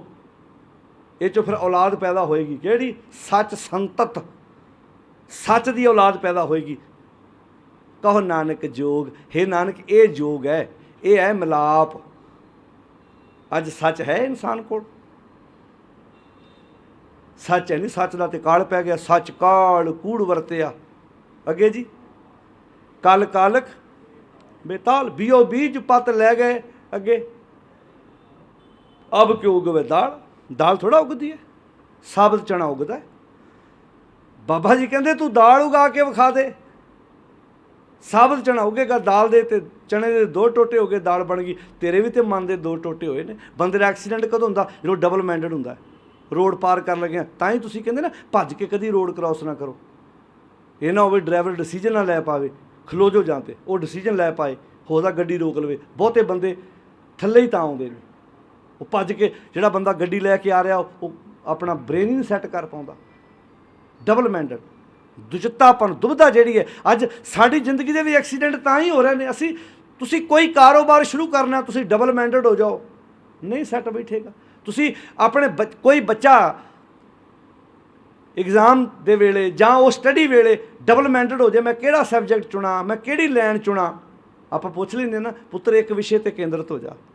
ਜੇ ਜ਼ਿੰਦਗੀ 'ਚ ਕਾਮਯਾਬ ਹੋਣਾ ਚਾਹੁੰਦਾ ਤਾਂ ਇੱਕ ਵਿਸ਼ੇ 'ਤੇ ਕੇਂਦਰਿਤ ਹੋ ਜਾ, ਤਾਂ ਕਿ ਤੈਨੂੰ ਸਫਲਤਾ ਤੇਰੇ ਕਦਮ ਚੁੰਮੇਗੀ। ਜਿਹੜੇ ਬੰਦੇ ਫੋਕਸ ਹੋ ਜਾਂਦੇ ਨੇ, ਇੱਕ ਦਿਨ ਕਾਮਯਾਬੀ ਉਹਨਾਂ ਦੇ ਕਦਮ ਚੁੰਮਦੀ ਹੈ। ਜਿਹੜੇ ਫੋਕਸ ਨਹੀਂ ਹੋ ਪਾਉਂਦੇ, ਕਦੀ ਉਹ ਕਰ ਲਿਆ, ਕਦੀ ਉਹ ਕਰ ਲਿਆ, ਤਿਲਕਣਬਾਜ਼ੀ ਵਿੱਚ ਹੀ ਤੁਰੇ ਫਿਰਦੇ ਆ, ਉਹ ਜ਼ਿੰਦਗੀ 'ਚ ਕਦੀ ਕਾਮਯਾਬ ਨਹੀਂ ਹੋ ਸਕਦੇ। ਤਾਂ ਪਾਤਸ਼ਾਹ ਇੱਥੇ ਜਿਹੜੀ ਗੱਲ ਕਰਦੇ ਨੇ, ਕਹਿੰਦੇ ਨੇ ਗੁਰ ਸਮਾਨ ਤੀਰਥ ਨਹੀਂ ਕੋਏ, ਗੁਰੂ ਵਰਗਾ ਕੋਈ ਤੀਰਥ ਸਥਾਨ ਨਹੀਂ। ਸਰ ਸੰਤੋਖ ਤਾਸ ਗੁਰ ਹੋਏ। ਕਿੱਦਾਂ? ਅੰਮ੍ਰਿਤ ਨੀਰ, ਪਰਮੇਸ਼ਰ ਦਾ ਜਿਹੜਾ ਨਾਮ ਹੈ ਉਹ ਨੀਰ ਹੈ, ਜਲ ਹੈ। ਗਿਆਨ ਮਨ ਮੱਜਨ, ਤੇ ਗੁਰੂ ਵੱਲੋਂ ਮਿਲਿਆ ਹੋਇਆ ਸੁਚੱਜਾ ਗਿਆਨ, ਇਹ ਸਾਡੇ ਮਨ ਦਾ ਇਸ਼ਨਾਨ ਹੈ। ਆਪਾਂ ਨੂੰ ਗੁਰੂ ਦੀਆਂ ਸਿੱਖਿਆਵਾਂ ਵਿਚਾਰ ਰਹੇ ਹਾਂ, ਸਾਡਾ ਮਨ ਗੁਰੂ ਇਸ ਨਾਮ ਜਲ ਵਿੱਚ ਇਸ਼ਨਾਨ ਕਰ ਰਿਹਾ ਹੈ, ਚੁੱਭੀਆਂ ਲਾ ਰਿਹਾ। ਜਿਵੇਂ ਬੰਦਾ ਸਾਰੇ ਦਿਨ ਦਾ ਥੱਕਿਆ ਟੁੱਟਿਆ ਘਰ ਆਵੇ, ਜਦੋਂ ਸ਼ਾਮ ਨੂੰ ਇਸ਼ਨਾਨ ਕਰਦਾ ਐ ਫਰੈਸ਼ ਹੋ ਜਾਂਦਾ ਨਾ, ਐ ਥਕੇਵਾਂ ਲੈ ਜਾਂਦਾ ਨਾ, ਨੀਂਦ ਵਧੀਆ ਆਏਗੀ ਮੈਨੂੰ। ਇੱਦਾਂ ਹੀ ਸਾਡੇ ਮਨ ਨੇ ਜਦੋਂ ਗੁਰੂ ਗਿਆਨ ਵਿੱਚ ਇਸ਼ਨਾਨ ਕੀਤਾ, ਸਾਡੇ ਮਨ ਦਾ ਥਕੇਵਾਂ ਅਕੇਵਾਂ ਲਵੇਗਾ। ਜਦੋਂ ਚੰਗੀਆਂ ਗੱਲਾਂ ਮੈਂ ਸੁਣਾਂਗਾ ਮੇਰਾ ਮਨ ਜਿਹੜਾ ਉਹ ਸ਼ਾਂਤ ਹੋਏਗਾ। ਤਪਤ ਕੜਾਹਾ ਬੁਝ ਗਿਆ ਗੁਰ ਸੀਤਲ ਨਾਮ ਦਿਓ। ਜਿਹੜਾ ਅੰਦਰ ਕੜਾਇਆ ਤਪ ਰਿਹਾ ਸੀ ਉਹ ਠੰਡਾ ਹੋ ਗਿਆ ਜਦੋਂ ਮੈਂ ਆਪਣੇ ਗੁਰੂ ਕੋਲੋਂ ਚੰਗੀਆਂ ਵਿਚਾਰਾਂ ਸੁਣੀਆਂ। ਅੰਮ੍ਰਿਤ ਨੀਰ ਗਿਆਨ ਮਨ ਮੱਜਨ। ਪਰਮੇਸ਼ਰ ਦਾ ਨਾਮ ਜਲ ਨੀਰ ਹੈ ਤੇ ਗੁਰੂ ਵੱਲੋਂ ਬਖਸ਼ਿਸ਼ ਕੀਤਾ ਹੋਇਆ ਜਿਹੜਾ ਗਿਆਨ ਹੈ, ਸੋਝੀ ਹੈ, ਉਹ ਮੇਰੇ ਮਨ ਦਾ ਇਸ਼ਨਾਨ ਹੈ। 68 ਤੀਰਥ ਸੰਗ ਗਏ। ਲੋਕ 68 ਤੀਰਥਾਂ ਤੋਂ ਤੁਰੇ ਫਿਰਦੇ ਆ। ਜਿਹੜੇ ਬੰਦੇ ਦਾ ਮਨ ਗੁਰੂ ਦੇ ਗਿਆਨ 'ਚ ਨਹਾਉਣ ਲੱਗ ਪਵੇ 68 ਤੀਰਥ ਉਹਦੇ ਨਾਲ ਨਾਲ ਰਹਿੰਦੇ ਨੇ। ਸਮਝ ਲਓ ਤੇ ਕੋਲ ਹੀ 68 ਤੀਰਥ ਨੇ, ਉਹਨੂੰ ਕਿਸੇ 68 ਤੀਰਥ 'ਤੇ ਵੱਖਰੇ ਜਾਣ ਦੀ ਲੋੜ ਹੈ ਹੀ ਨਹੀਂ। ਉਹ ਤੇ ਰੋਜ਼ ਹੀ ਇਸ਼ਨਾਨ ਕਰਦਾ। ਗੁਰ ਉਪਦੇਸ਼ ਜਵਾਹਰ ਮਾਣਕ। ਗੁਰੂ ਦਾ ਉਪਦੇਸ਼ ਕੀ ਹੈ ਜੀ? ਜਵਾਹਰ ਮਾਣਕ। ਗੁਰੂ ਦੀ ਸਿੱਖਿਆ ਜਵਾਹਰ ਮਾਣਕ ਹੈ। ਮੱਤ ਵਿੱਚ ਰਤਨ ਜਵਾਹਰ ਮਾਣਕ ਜੇ ਇੱਕ ਗੁਰ ਕੀ ਸਿੱਖ ਸੁਣੀ। ਗੁਰੂ ਦੀ ਇੱਕ ਵੀ ਸਿੱਖਿਆ ਉੱਤੇ ਅਮਲ ਕਰ ਲਵੇ ਨਾ ਬੰਦਾ, ਇੱਕ ਵੀ ਸਿੱਖਿਆ ਤੇ ਮੰਨ ਲਓ ਇੱਕ ਬੰਦਾ ਰੋਜ਼ 100 ਦਾ ਨਸ਼ਾ ਪੀਂਦਾ, ਧਿਆਨ ਨਾਲ ਸੁਣਿਓ ਹੁਣ। ਇੱਕ ਬੰਦਾ ਇੱਕ ਦਿਨ ਦਾ ਰੋਜ਼ 100 ਦਾ ਨਸ਼ਾ ਪੀਂਦਾ, ਮਹੀਨੇ ਦਾ ਕਿੰਨਾ ਹੋ ਗਿਆ? 3000। ਹੁਣ ਮੰਨ ਲਓ ਉਹ ਮੈਂ ਐਗਜ਼ਾਮਪਲ ਦਿੰਦਾ, ਹੋ ਸਕਦਾ 200 ਦਾ ਪੀਂਦਾ ਹੋਵੇ, 300 ਦਾ ਪੀਂਦਾ ਹੋਵੇ, 400 ਦਾ ਨਸ਼ਾ ਕਰਦਾ ਹੋਵੇ। ਐਗਜ਼ਾਮਪਲ ਹੈ। 100 ਦਾ ਨਸ਼ਾ ਕਰਦਾ, 3000 ਹਰ ਮਹੀਨੇ ਉਹ ਆਪਣੇ ਪਰਿਵਾਰ ਦੇ ਉਹ ਸਾਰੇ ਖਰਚੇ ਚੋਂ ਕੱਢ ਕੇ ਆਪਣੇ ਨਸ਼ੇ 'ਤੇ ਲਾਉਂਦਾ ਜਾਂ ਆਪਣੀ ਕਿਸੇ ਵੀ ਬੁਰੀ ਆਦਤ 'ਤੇ ਲਾਉਂਦਾ। ਗੁਰੂ ਦੀ ਗੱਲ ਸੁਣੀ ਜਾਂ ਆਪੇ ਪੜ੍ਹੀ ਜਾਂ ਆਪੇ ਕਿਤੇ ਵਿਚਾਰੀ, ਕਿਤੇ ਗੱਲ ਕਲਿੱਕ ਕਰ ਗਈ, ਨਸ਼ਾ ਬੰਦ ਕਰ ਦਿੱਤਾ। ਗੁਰੂ ਦੀ ਗੱਲ ਸੁਣਨ ਤੋਂ ਪਹਿਲਾਂ 3000 ਦਾ ਹਰ ਮਹੀਨੇ ਕਰਜ਼ਾਈ ਹੁੰਦਾ ਸੀ। ਜਦੋਂ ਗੁਰੂ ਦੀ ਗੱਲ ਸੁਣੀ, ਅਮਲ 'ਚ ਲਿਆਂਦਾ ਉਸ ਵਿਚਾਰ ਨੂੰ, ਅੱਜ 3000 ਬਚਦਾ ਹੈ। ਅੱਜ 35-36 ਹਜ਼ਾਰ ਸਾਲ ਦਾ ਜਮ੍ਹਾਂ ਕਰ ਲੈਂਦਾ ਹੈ। ਅੱਗੇ 35-36 ਹਜ਼ਾਰ ਸਾਲ ਦਾ ਕਰਜ਼ਾ ਸਿਰ 'ਤੇ ਚੜ੍ਹਦਾ ਸੀ। ਬੱਚਿਆਂ ਕਰਕੇ ਨਹੀਂ, ਪੜ੍ਹਾਈ ਕਰਕੇ ਨਹੀਂ, ਪਤਨੀ ਮਾਂ ਕਰਕੇ ਨਹੀਂ, ਸਿਰਫ ਆਪਣੇ ਪੁੱਠੇ ਐਬ ਕਰਕੇ 35-36 ਹਜ਼ਾਰ ਦਾ ਕਰਜ਼ਾ ਚੜਾ ਲੈਂਦਾ ਸੀ। ਗੁਰੂ ਦੀ ਗੱਲ ਸੁਣ ਲਈ, ਗੁਰੂ ਦੀ ਵਿਚਾਰ ਘਰ ਕਰ ਗਈ ਤੇ ਅੱਜ 35-36 ਹਜ਼ਾਰ ਦਾ ਉਹਦੇ ਕੋਲ ਸਰਮਾਇਆ ਜਮ੍ਹਾਂ ਹੁੰਦਾ ਹੈ, ਸਿਰਫ ਇੱਕ ਮਾੜੀ ਆਦਤ ਛੱਡਣ ਕਰਕੇ। ਹੋਇਆ ਨਾ ਗੁਰੂ ਦੀ ਮੱਤ ਵਿੱਚ, ਗੁਰੂ ਦੀ ਸਿੱਖਿਆ ਵਿੱਚ ਕਿੰਨਾ ਤਕੜਾ ਅਸਰ ਹੈ। ਮੱਤ ਵਿੱਚ ਹੀ ਰਤਨ ਹੈ, ਜਵਾਹਰ ਹੈ, ਮਾਣਕ ਹੈ, ਪਰ ਹਰ ਇੱਕ ਨੂੰ ਇਹ ਵਰਤਣੇ ਨਹੀਂ ਆਉਂਦੇ। ਬੰਦੇ ਕੋਲ ਸਭ ਤੋਂ ਕੀਮਤੀ ਖਜ਼ਾਨਾ ਕੀ ਹੈ ਭਲਾ? ਜਿਹੜਾ ਗਰਦਨ ਤੋਂ ਉੱਪਰਲਾ ਹਿੱਸਾ ਹੈ, ਜਿਹਨੂੰ ਆਪਾਂ ਦਿਮਾਗ ਕਹਿੰਦੇ ਹਾਂ। ਕਦੀ ਕਦੀ ਨਾ ਹੈਰਾਨ ਹੋ ਜਾਈਦਾ ਆਪਣੇ ਸਤਿਗੁਰ ਦੀ ਬਾਣੀ 'ਤੇ। ਜਿੰਨਾ ਵੀ ਉਪਦੇਸ਼ ਹੈ ਨਾ ਗੁਰੂ ਗ੍ਰੰਥ ਸਾਹਿਬ ਦੀ ਬਾਣੀ ਦਾ, ਆ ਗਰਦਨ ਤੋਂ ਉੱਪਰਲੇ ਹਿੱਸੇ ਇਹਦੇ ਲਈ ਆ। ਇਹਨੂੰ ਬਾਣੀ 'ਚ ਪਤਾ ਕੀ ਆਖਿਆ? ਗਗਨ। ਕੀ ਆਖਿਆ ਜੀ? ਗਗਨ। ਸਭ ਤੋਂ ਉੱਚਾ ਕੀ ਭਲਾ? ਗਗਨ, ਆਕਾਸ਼। ਤੇ ਸਾਡੀ ਬੋਡੀ 'ਚ ਸਭ ਤੋਂ ਉੱਚਾ ਕੀ ਭਲਾ? ਆ। ਜਿਹਦਾ ਆ ਨਾ ਕੰਮ ਕਰਦਾ ਹੋਵੇ, ਉਹਦੇ ਹੱਥ ਪੈਰ ਜਿੰਨੇ ਮਰਜ਼ੀ ਨਰੋਏ ਹੋਣ, ਆਪਾਂ ਕੀ ਨੇ? ਪਾਗਲ ਹੈ। ਤੇ ਜਿਹਦਾ ਆਹ ਕੰਮ ਕਰਦਾ ਹੋਵੇ, ਬ੍ਰੇਨ ਕੰਮ ਕਰਦਾ ਹੋਵੇ, ਹੱਥ ਪੈਰ ਨਾ ਵੀ ਕੰਮ ਕਰਦੇ ਹੋਣ। ਵੇਖਿਆ ਸੀ ਨਾ ਇੱਕ ਆਸਟ੍ਰੇਲੀਆ 'ਚ ਇੱਕ ਲੜਕੀ ਪਾਇਲਟ ਬਣੀ ਸੀ, ਉਹਦਾ ਬ੍ਰੇਨ ਬਹੁਤ ਇੰਟੈਲੀਜੈਂਟ ਸੀ, ਹੱਥ ਪੈਰ ਨਹੀਂ, ਪਰ ਫਿਰ ਵੀ ਉਹ ਪਲੇਨ ਉਡਾਉਂਦੀ ਹੈ। ਹੁਣ ਕਈ ਤੁਸੀਂ ਵੇਖਿਆ ਬੰਦੇ ਇੱਥੋਂ ਬਹੁਤ ਇੰਟੈਲੀਜੈਂਟ ਹੁੰਦੇ ਨੇ, ਜੇ ਕਿਸੇ ਦਾ ਕੋਈ ਅੰਗ ਵੱਢਿਆ ਵੀ ਗਿਆ, ਪਰ ਆਹ ਬਹੁਤ ਤੇਜ਼ ਹੈ। ਇਸੇ ਕਰਕੇ ਬਾਣੀ 'ਚ ਆਖਿਆ ਸੀ ਗਗਨ ਨਗਰ ਇੱਕ ਬੂੰਦ ਨਾ ਬਰਖਾ। ਇਹਨੂੰ ਬਾਣੀ 'ਚ ਗਗਨ ਆਖਿਆ। ਹੁਣ ਇੱਕ ਵੀ ਮਾੜਾ ਖਿਆਲ ਨਹੀਂ ਆ ਰਿਹਾ। ਇਸੇ ਨੂੰ ਆਖਿਆ ਸੀ ਭਗਤ ਕਬੀਰ ਨੇ, ਗਗਨ ਦਮਾਮਾ ਬਾਜਿਓ ਪਰਿਓ। ਸਾਰੇ ਬੋਲੋ ਜੀ, ਪਰਿਓ। ਜਦੋਂ ਬੱਚੇ ਇੰਟੈਲੀਜੈਂਟ ਹੁੰਦੇ, ਕਿਸੇ ਮੁਕਾਮ 'ਤੇ ਪਹੁੰਚਦੇ ਆ, ਉਹਨਾਂ ਦੇ ਐਸ ਗਗਨ 'ਚ ਦਮਾਮਾ ਵੱਜਦਾ ਹੈ। ਜਿਹੜੇ ਅੱਜ ਖਿਡਾਰੀ ਵੀ ਕੋਈ ਬੱਚਾ ਪਹੁੰਚਿਆ, ਟੌਪ 'ਤੇ ਪਹੁੰਚਿਆ, ਕੋਈ ਮੈਡਲ ਜਿੱਤ ਕੇ ਲਿਆਇਆ ਹੈ, ਉਹਨੇ ਐਸ ਗਗਨ 'ਚ ਦਮਾਮਾ ਵੱਜਾ ਉਹਦੇ ਵੀ ਇਹ ਕੰਮ ਮੈਂ ਕਰਕੇ ਵੇਖਣਾ, ਮੈਂ ਇਸ ਮੁਕਾਮ ਨੂੰ ਹਾਸਲ ਕਰਕੇ ਵੇਖਣਾ। ਐਵੇਂ ਥੋੜ੍ਹਾ ਵੀ ਰਾਤ ਸੁੱਤਾ ਤਾਂ ਸਵੇਰੇ ਇੰਝ ਹੋ ਗਿਆ। ਕੋਈ ਵੀ ਬੱਚਾ ਜਦੋਂ ਗੋਲ ਕਰਦਾ ਹੈ, ਜੋ ਕਿਸੇ ਨਿਸ਼ਾਨੇ 'ਤੇ ਪਹੁੰਚਦਾ, ਸਾਨੂੰ ਤਾਂ ਸਿਰਫ ਉਹ ਦਿਨ ਦਿਸਦਾ ਹੈ, ਇਹ ਕਿੱਦਾਂ ਹੋ ਗਿਆ, ਪਰ ਉਹਦੇ ਪਿੱਛੇ ਉਹਦੀ ਮਿਹਨਤ, ਉਹਦੇ ਪਿੱਛੇ ਉਹਦੀ ਤਪੱਸਿਆ, ਉਹਦੇ ਪਿੱਛੇ ਉਹ ਕਦੋਂ ਦਾ ਗੋਲ ਕਰ ਰਿਹਾ ਸੀ, ਉਹਦੇ ਪਿੱਛੇ ਉਹਦੇ ਇਸ ਗਗਨ 'ਚ ਦਮਾਮਾ ਕਦੋਂ ਦਾ ਵੱਜਿਆ ਸੀ, ਇਹ ਕਿਸੇ ਨੇ ਨਹੀਂ ਵੇਖਿਆ, ਕਿਸੇ ਨੇ ਨਹੀਂ ਵੇਖਿਆ। कामयाबी है। रात सौंदा बंदा, दिन चढ़दे नूं पता लगदा भी ये बंदा की दा की बन गया। क्यों? अगले ने उस कामयाबी तक तपस्या किन्नी कीती है, मेहनत किन्नी कीती है, अपने आप नाल लड़िया किन्ना है, घुलिया किन्ना है, उन्हें अपने हड्ड पैर किन्ने भन्ने ने, तोड़े ने। ये भी तो नाल सारा कुछ उहदे नाल जुड़िया होया है ना। ये थोड़ा भी सारी जिंदगी सुता रहा हो, एकदम उठ के तो ग्राउंड में पहुँच गया है। उन्हें तपस्या की है, उन्हें अपना शरीर नूं तोड़िया है, भन्निया है, तां जाके अज ਉਹਦੇ ਨਾਲ हर एक व्यक्ति फोटो खिचाउण च माण महसूस करता है कि ये मेरे इलाके का है, ये मेरे पिंड का है, ये मेरे देश का है। नहीं तो माफ़ करना, आम सरपंच नहीं किसी बंदे नाल सीधे मूँह गल करता। PM भी जे मजबूर हो जाता है खिडारी नाल गल कर ली, तो खिडारी ने अपना कद उहदे बराबर पहलां कीता है। गल कर मेरे नाल, जे PM दे अहुदे ते रहना है तो, नहीं तो लोकां तेरे मूँह ते ਇਹੋ ਜਿਹੇ ਚਪੇੜ ਮਾਰਨੀ है कि तेरे देश का हो के खिडारी मैं अज मैडल जित के लिया। PM दे कोल समा नहीं सी मेरे नाल गल कर ली, उन्हें अपना कद इन्ना उच्चा किया है। PM ने गल नहीं की, अगलिया ने PM नूं मजबूर कर दिता मेहनत करके कि तैनूं गल साडे नाल करनी पैनी है। इनू कहते करैक्टर, कद, मेहनत। जिथे भी बंदा पहुँचता है, कभी ऐसा नहीं होंदा बंदा रात सुते तो सवेरे इदां हो जाता। उहदे पिछे मेहनत है, तपस्या है। कोई भी खिडारी किसी फील्ड में जाता, कोई भी व्यक्ति ला लो तुसी, कोई इंजीनियर बनता है, किसी मुकाम पर पहुँचता, उहदे पिछे उहदी कितनी लियाकत है। मैं सिर्फ इन्नी एग्जाम्पल दी सी कि जे दुनिया के इन्हां मुकाम पर पहुँचण लई बंदा इत्थे दमामा जदों वजदा है, अंदर को विचार चोट पहुँचाउंदी है तो बंदा तुर पैंदा। सतगुरु जी कहते बंदिया चंगे बन्ने तुरन वास्ते भी तेरे चोट वजे, तू लड़े अपने आप ना। मैं चंगा इंसान बन के वेखना है, दुनिया ते लोग मेरी एग्जाम्पल देण के बंदा कमाल दा सी। ये गल्लां सतगुरु दी बाणी समझाउंदी। अमृत नीर ज्ञान मन मज्जन, 860 तीर्थ संग गहे, गुर उपदेश, गुरु का उपदेश किया, जवाहर माणक।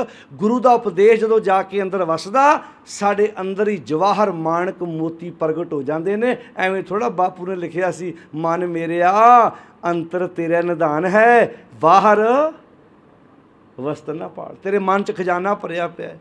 गुर उपदेश जवाहर माणक, सेवै सिख सुखोज लहै। जिहड़ा सिख खोजदा, जिहड़ा सेवदा, वो प्रगट कर लेंदा ते अमीर हो जाता। गुर दरियाओ, गुरु एक अजिहा दरिया है सदा जल निर्मल, जिहदा जल सदा ही निर्मल रहिंदा। दुनिया का कोई इदां दा दरिया नहीं हुंदा जिहदा पानी सदा ही साफ रहे। पानी गंदे हो जाते हैं दरियावां दे भी, नदियां दे पानी गंदे हो जाते हैं।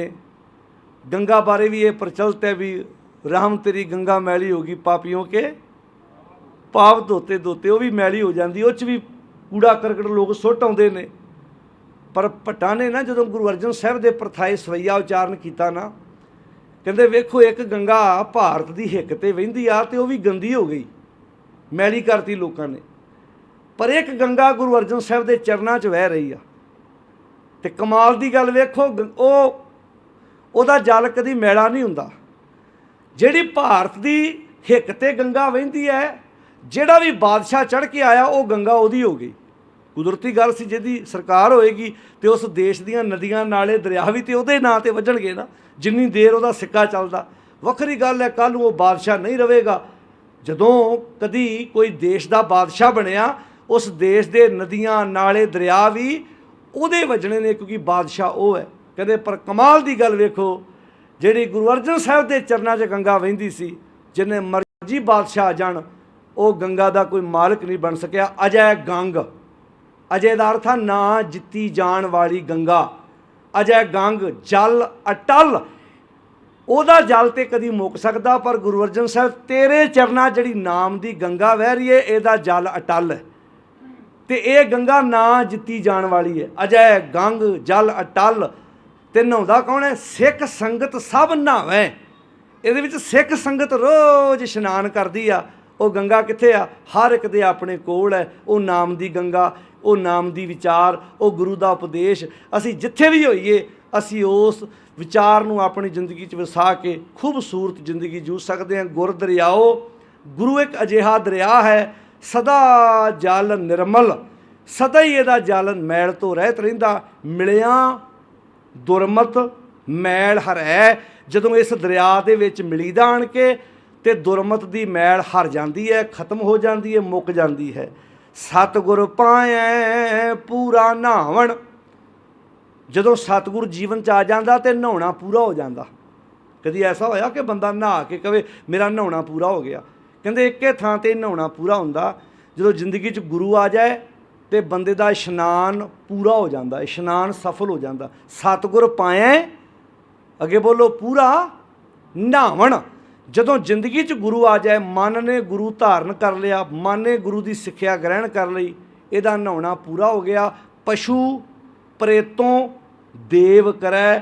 ਜਿਹੜੀ ਅੰਦਰ ਪਸ਼ੂ ਬਿਰਤੀ ਸੀ, ਪ੍ਰੇਤ ਬਿਰਤੀ ਸੀ, ਉਹ ਹੁਣ ਦੇਵਤਾ ਬਣ ਗਿਆ। ਇਹ ਪਸ਼ੂ ਪ੍ਰੇਤ ਜਿਹੜੇ ਬੰਦੇ ਦੇ ਸੁਭਾਅ ਹੀ ਨੇ, ਬੰਦੇ ਦੀ ਅੰਦਰ ਦੀ ਬਿਰਤੀ ਹੈ, ਹੁਣ ਉਹ ਬੰਦਾ ਚੰਗਾ ਬਣ ਗਿਆ। ਮਿਰਤਕ ਕੋ ਪਾਇਓ ਤਨ ਸਾਸਾ, ਬਿਸ਼ਰਤ ਆਣ ਮਿਲਾਇਆ, ਪਸ਼ੂ ਪ੍ਰੇਤ ਮੁਗਧ ਪੈ ਸ਼ਰੋਤੇ, ਹਰ ਨਾਮਾ ਮੁਖ ਗਾਇਆ। ਬੰਦੇ ਦੇ ਅੰਦਰ ਹੀ ਪਸ਼ੂ ਬੈਠੇ ਨੇ। ਜਦੋਂ ਬੰਦੇ ਦੇ ਅੰਦਰ ਦਾ ਪਸ਼ੂ ਜਾਗਦਾ ਤੇ ਘਰ 'ਚ ਹੀ ਕਈ ਚੁੱਕ ਲੈਂਦਾ, ਘਰ 'ਚ ਹੀ ਕੁਹਾੜਾ ਚੱਕ ਲੈਂਦਾ, ਆਪਣੇ ਭਰਾ ਦਾ ਹੀ ਗਾਟਾ ਲਾ ਦਿੰਦਾ ਜਦੋਂ ਅੰਦਰ ਦਾ ਪਸ਼ੂ ਜਾਗਦਾ। ਤੇ ਜਦੋਂ ਅੰਦਰ ਦਾ ਸੱਤ ਜਾਗਦਾ, ਸਬਰ ਜਾਗਦਾ, ਸੰਤੋਖ ਜਾਗਦਾ, ਉਦੋਂ ਸਭ ਕੁਝ ਲਟਾ ਦਿੰਦਾ। ਕਹਿੰਦਾ ਕੋਈ ਗੱਲ ਨਹੀਂ, ਕੋਈ ਫਰਕ ਨਹੀਂ, ਭਰਾ ਦੇ ਬੱਚੇ ਕੀ ਮੇਰੇ ਬੱਚੇ ਕੀ, ਕਸਟਮਰ ਦੇ ਬੱਚੇ ਕੀ ਮੇਰੇ ਬੱਚੇ ਕੀ। ਨਾ ਭਾਈ, ਹੁਣ ਕਿਸੇ ਨਾਲ ਧੋਖਾ ਧੜੀ ਨਹੀਂ ਕਰਨੀ। ਹੁਣ ਕਿਹਨੂੰ ਜਗਾਉਣਾ ਹੈ, ਇਹ ਮਰਜ਼ੀ ਤੇਰੀ ਹੈ। ਤੂੰ ਅੰਦਰੋਂ ਸ਼ੈਤਾਨ ਨੂੰ ਜਗਾਉਣਾ ਹੈ, ਤੇਰੀ ਮਰਜ਼ੀ ਹੈ। ਤੂੰ ਅੰਦਰੋਂ ਭਗਵਾਨ ਨੂੰ ਜਗਾਉਣਾ ਹੈ, ਤੇਰੀ ਮਰਜ਼ੀ ਹੈ। ਇਹ ਤੇ ਸ਼ਬਦ ਵਰਤਿਆ, ਸਤਿਗੁਰ ਪਾਇਐ ਪੂਰਾ ਨਹਾਵਣ, ਪਸ਼ੂ ਪ੍ਰੇਤੋਂ ਦੇਵ ਕਰੈ। ਅੱਗੇ ਪਾਤਸ਼ਾਹ ਜੀ ਗੱਲ ਸਮਝਾਉਂਦੇ ਨੇ, ਰੱਤਾ ਸੱਚ ਨਾਮ ਤਲ ਹੀਅਲ।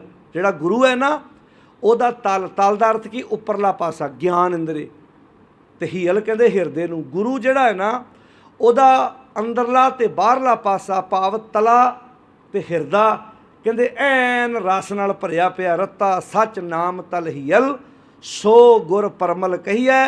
ਗੁਰੂ ਸੁਗੰਧੀ ਦਾ ਪੌਦਾ ਹੈ। ਕਹਿਣ ਲੱਗੇ ਗੁਰੂ ਉਹ ਰਸ ਹੈ, ਗੁਰੂ ਉਹ ਵਿਚਾਰ ਹੈ। ਜਦੋਂ ਮਨੁੱਖ ਆਪਣੀ ਜ਼ਿੰਦਗੀ 'ਚ ਵਸਾਉਂਦਾ ਹੈ ਤੇ ਮਨੁੱਖ ਦੀ ਜ਼ਿੰਦਗੀ ਵਿੱਚ ਵੀ ਖੁਸ਼ਬੂ ਭਰ ਜਾਂਦੀ ਹੈ। ਰੱਤਾ ਸੱਚ ਨਾਮ ਤਲ ਹੀਅਲ, ਸੋ ਗੁਰ ਪਰਮਲ ਕਹੀਐ। ਜਾ ਕੀ ਵਾਸ ਬਨਸਪਤ ਸੌਰੈ, ਤਾਸ ਚਰਨ ਲਿਵ ਰਹੀ ਹੈ। ਕਹਿੰਦੇ ਜਿਵੇਂ ਚੰਦਨ ਦੇ ਲਾਗੇ ਲਾਗੇ ਉੱਗੀ ਹੋਈ ਬਨਸਪਤੀ, ਚੰਦਨ ਉਹਨੂੰ ਵੀ ਸੁਗੰਧਿਤ ਕਰ ਦਿੰਦਾ ਹੈ। ਪਰ ਕਹਿੰਦੇ ਇੱਦਾਂ ਹੀ ਜਦੋਂ ਗੁਰੂ ਦੀ ਵਿਚਾਰ ਉਸ ਚੰਦਨ ਵਰਗੀ ਹੈ, ਜਿਹੜਾ ਵੀ ਕੋਈ ਗੁਰੂ ਦੇ ਕੋਲ ਆਉਂਦਾ ਹੈ, ਗੁਰੂ ਆਪਣੀ ਖੁਸ਼ਬੂ ਉਸ ਇਨਸਾਨ ਵਿੱਚ ਭਰ ਦਿੰਦਾ ਹੈ। ਬਾਸ਼ਰਤ ਹੈ ਅਸੀਂ ਆਪਣੀ ਜ਼ਿੰਦਗੀ 'ਚੋਂ ਖੁਸ਼ਬੂ ਭਰਾਉਣਾ ਚਾਹੀਏ, ਅਸੀਂ ਉਹ ਖੁਸ਼ਬੂ ਲੈਣਾ ਚਾਹੀਏ। ਗੁਰਮੁਖ ਜੀ ਪ੍ਰਾਣ ਉਪਜੈ। ਗੁਰੂ ਦੇ ਰਾਹੀਂ ਮਨੁੱਖ ਦੀ ਜ਼ਿੰਦਗੀ 'ਚ ਆਤਮਿਕ ਜੀਵਨ ਪੈਦਾ ਹੁੰਦਾ ਹੈ। ਆਤਮਿਕ ਜੀਵਨ ਸਮਝਦੇ ਹਾਂ ਕਿ ਬੰਦਾ ਕਈ ਵਾਰ ਨਾ ਜ਼ਿੰਦਗੀ 'ਚ ਨਿਰਾਸ਼ ਹੋ ਜਾਂਦਾ ਹੈ। ਆ ਜਿਹੜੇ ਜਦੋਂ ਸੁਸਾਈਡ ਕਰਦਾ ਬੰਦਾ, ਆਤਮ ਹੱਤਿਆ ਕਰਦਾ ਬੰਦਾ, ਆਤਮ ਦਾਹ ਕਰਦਾ ਜਦੋਂ ਬੰਦਾ, ਸੋਚ ਕੇ ਵੇਖੋ, ਬੱਚਾ ਘਰ ਹੈ, ਵਾਈਫ ਘਰ ਹੈ, ਮਾਂ ਬਾਪ ਕੋਲ ਨੇ, ਕੀ ਸੋਚ ਕੇ ਕਰਦਾ? ਵੈਸੇ ਆਤਮ ਹੱਤਿਆ ਕਰਨੀ ਕੋਈ ਬਹਾਦਰੀ ਨਹੀਂ ਹੈ ਨਾ, ਇੱਕ ਕਾਇਰਤਾ ਹੈ। ਜਿਹੜੇ ਲੋਕ ਜ਼ਿੰਦਗੀ ਜੂਣ 'ਚ ਹਾਰ ਜਾਂਦੇ, ਉਹ ਫਿਰ ਲੱਭਦੇ ਆ ਰਾਹ ਵਧੀਆ। ਨਹੀਂ, ਲੜੋ ਜ਼ਿੰਦਗੀ ਨਾਲ। ਜੇ ਕਰਜ਼ਾ ਹੈ ਚੜਾਇਆ ਤੂੰ ਆਪਣੀ ਨਲਾਇਕੀ ਨਾਲ, ਲਾ ਲੜ। ਇਹ ਸੰਤਾਪ ਤੇਰੀ ਪਤਨੀ ਕੋ ਭੋਗੇ, ਤੂੰ ਸਜ਼ਾ ਆਪਣੇ ਬੱਚੇ ਨੂੰ ਕਿਉਂ ਦੇ ਰਹੇ ਹੈ? ਤੁਸੀਂ ਵੇਖੋ ਬੜੇ ਬੜੇ ਲੋਕ, ਜਿਮ ਚਲਾਉਣ ਵਾਲੇ, ਪਹਿਲਵਾਨ, ਅਮੀਰ ਲੋਕ, ਕਈ ਵਾਰੀ ਇਹ ਕਦਮ ਚੱਕ ਲੈਂਦੇ ਨੇ ਘਰ ਬਣਾਇਆ ਰਹਿਣ ਲਈ, ਆਪਣੇ ਮਕਾਨ ਦੀ ਛੱਤ ਨਾਲ ਹੀ ਰੱਸਾ ਬੰਨ੍ਹ ਕੇ ਤੇ ਆਪਣੇ ਜੀਵਨ ਲੀਲਾ ਖਤਮ ਕਰ ਲਈ। ਕੋਈ ਬਹਾਦਰੀ ਨਹੀਂ ਹੈ। ਜ਼ਿੰਦਗੀ ਦੇ ਨਾਲ ਲੜਨਾ, ਜ਼ਿੰਦਗੀ ਵਿੱਚ ਆਪਣੀ ਬੁਰਾਈ ਨਾਲ ਜੰਗ ਕਰਨੀ ਹੈ। ਚਾਕੋ ਹਰ ਰੰਗ ਲਾਗੋ ਇਸ ਯੁੱਗ ਮੈਂ, ਸੋ ਕਹੀਅਤ ਹੈ ਸੂਰਾ। ਆਪਣੇ ਆਪ ਨਾਲ ਲੜੋ, ਇਨਸਾਨ ਆ ਅਸੀਂ, ਚੁਣੌਤੀਆਂ ਨੇ ਜ਼ਿੰਦਗੀ 'ਚ ਆਉਣਗੀਆਂ।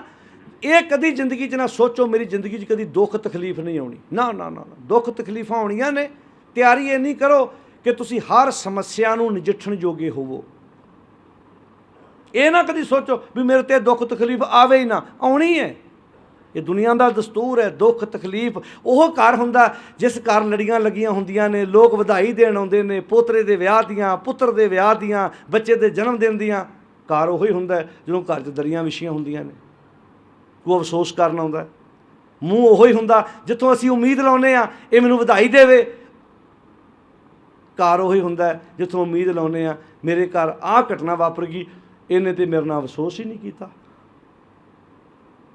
ਇੱਕੋ ਘਰ ਹੈ ਜਿੱਥੇ ਹਰਖ ਨਹੀਂ ਤੇ ਸੋਗ ਨਹੀਂ, ਕਿਉਂਕਿ ਨਾ ਉਹ ਮਰੈ ਨਾ ਹੋਵੇ ਸੋਗ, ਦੇਂਦਾ ਰਹੇ ਨਾ ਚੁੱਕੈ ਭੋਗ। ਉਹ ਇੱਕੋ ਹੀ ਘਰ ਹੈ ਜਿੱਥੇ ਕਦੀ ਹਰਖ ਨਹੀਂ, ਉੱਥੇ ਸੋਗ ਵੀ ਨਹੀਂ। ਜਾਣੀ ਕਿ ਜਿੱਥੇ ਜਨਮ ਹੀ ਨਹੀਂ ਹੋਇਆ ਉੱਥੇ ਮ੍ਰਿਤੂ ਕਿੱਥੋਂ ਹੋਣੀ ਹੈ। ਪਰਮੇਸ਼ਰ ਦੇ ਘਰ 'ਚ ਨਾ ਜਨਮ ਹੈ ਤੇ ਨਾ ਮੌਤ ਹੈ ਪੀ ਹੋਸੀ ਜਾਏ। ਪਰਮੇਸ਼ਰ ਦਾ ਜਨਮ ਹੀ ਨਹੀਂ ਹੋਇਆ, ਉਹਨੇ ਜਾਣਾ ਕਿੱਥੋਂ ਹੈ। ਸਾਡੇ ਘਰ ਜਨਮ ਵੀ ਹੈ ਤੇ ਸਾਡੇ ਘਰ ਮ੍ਰਿਤੂ ਵੀ ਹੈ। ਜਨਮ ਹੈ, ਲੜੀਆਂ ਲੱਗਦੀਆਂ ਨੇ, ਵਧਾਈਆਂ ਦਿੰਦੇ ਹਾਂ ਅਸੀਂ, ਉਦੋਂ ਭੰਗੜੇ ਪਾਉਂਦੇ ਹਾਂ, ਡਾਂਸ ਕਰਦੇ ਹਾਂ, ਨਾਚ ਗਾਣੇ ਕਰਦੇ ਹਾਂ। ਜਦੋਂ ਕੋਈ ਟ੍ਰੈਜਡੀ ਵਾਪਰ ਜਾਂਦੀ ਹੈ ਉਦੋਂ ਕਹਿੰਦੇ ਹਾਏ ਰੱਬ ਜੀ ਲੋੜਾ ਮਾਰਤਾ, ਹਾਏ ਰੱਬ ਜੀ ਧੱਕਾ ਕਰਤਾ ਤੁਸੀਂ। ਪਰਮੇਸ਼ਰ ਕਿਸੇ ਨਾਲ ਧੱਕਾ ਨਹੀਂ ਕਰਦਾ। ਉਹਨੂੰ ਸਵੇਰੇ ਉੱਠ ਕੇ ਨਿਰਵੈਰ ਪੜ੍ਹਦੇ ਹਾਂ ਆਪਾਂ, ਸਤਿਗੁਰੂ ਸਭਨਾਂ ਦਾ ਭਲਾ ਮਨਾਏਂਦਾ, ਤੇ ਫਿਰ ਉਹ ਧੱਕਾ ਕਿੱਦਾਂ ਕਰੇਗਾ ਜੀ।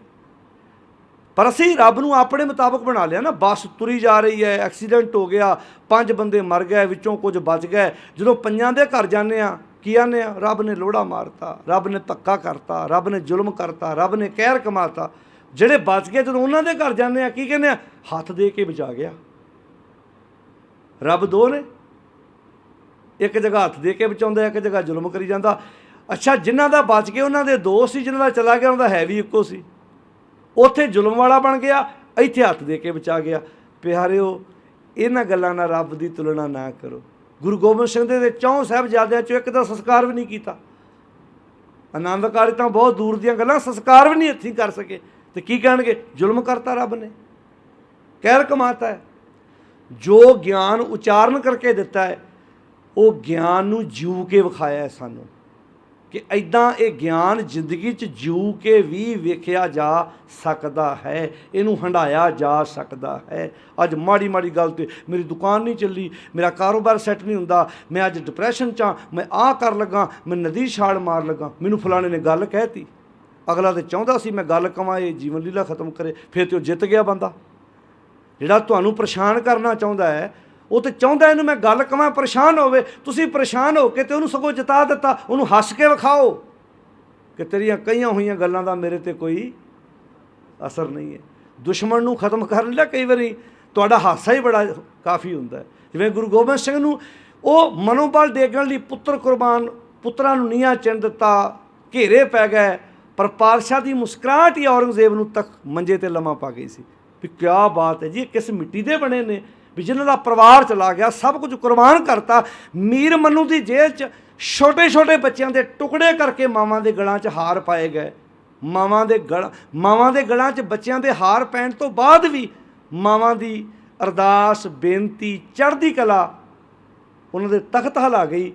ਵੀ ਜੇ ਇੰਨਾ ਕੁਝ ਪ੍ਰਾਪਤ ਕਰਕੇ ਵੀ ਇਹ ਮਾਵਾਂ ਇੰਨੀਆਂ ਡੋਲ ਨੇ, ਇਹ ਕਿਸ ਮਿੱਟੀ ਦੀਆਂ ਬਣੀਆਂ ਨੇ। ਸੱਚ ਇਹੋ ਹੈ, ਜਦੋਂ ਦੁਸ਼ਮਣ ਤੁਹਾਨੂੰ ਡੇਗਣਾ ਚਾਹੁੰਦਾ ਹੈ, ਤੁਸੀਂ ਪਹਿਲੇ ਲੰਮੇ ਪੈ ਗਏ, ਇਹਦਾ ਅਰਥ ਤੁਸੀਂ ਦੁਸ਼ਮਣ ਨੂੰ ਜਿਤਾ ਦਿੱਤਾ ਹੈ।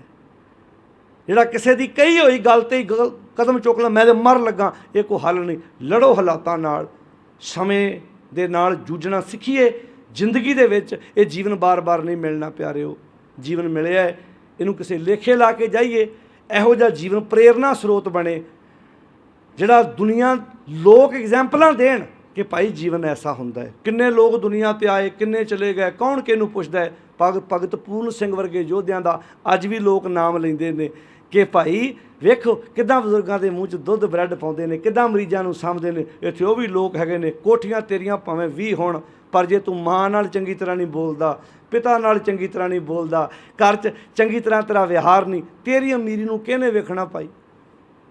ਜੇ ਤੂੰ ਆਪਣੇ ਪਰਿਵਾਰ ਚੰਗੀ ਤਰ੍ਹਾਂ ਬੈਠ ਕੇ ਗੱਲਬਾਤ ਨਹੀਂ ਕਰਦਾ, ਤੇਰੇ ਗੁਰੂ ਗ੍ਰੰਥ ਸਾਹਿਬ 'ਤੇ ਚੜ੍ਹਾਏ ਮਹਿੰਗੇ ਰੁਮਾਲੇ, ਲਾਏ ਚੰਦੋਏ, ਪਾਲਕੀਆਂ, ਕਿਸ ਅਰਥ ਨੇ ਜੇ ਤੈਨੂੰ ਆਪਣੇ ਪਰਿਵਾਰ ਵਿੱਚ, ਸਮਾਜ ਵਿੱਚ ਰਹਿਣਾ, ਆਪਣੇ ਪਰਿਵਾਰ ਵਿੱਚ ਰਹਿਣਾ ਚੰਗੀ ਤਰ੍ਹਾਂ ਨਹੀਂ ਆਉਂਦਾ। ਮਾਂ ਪਿਓ ਪਰ ਹਰ ਸੁਣੇ ਵੇਦ, ਭੇਦ ਨਾ ਜਾਣੇ ਕਥਾ ਕਹਾਣੀ।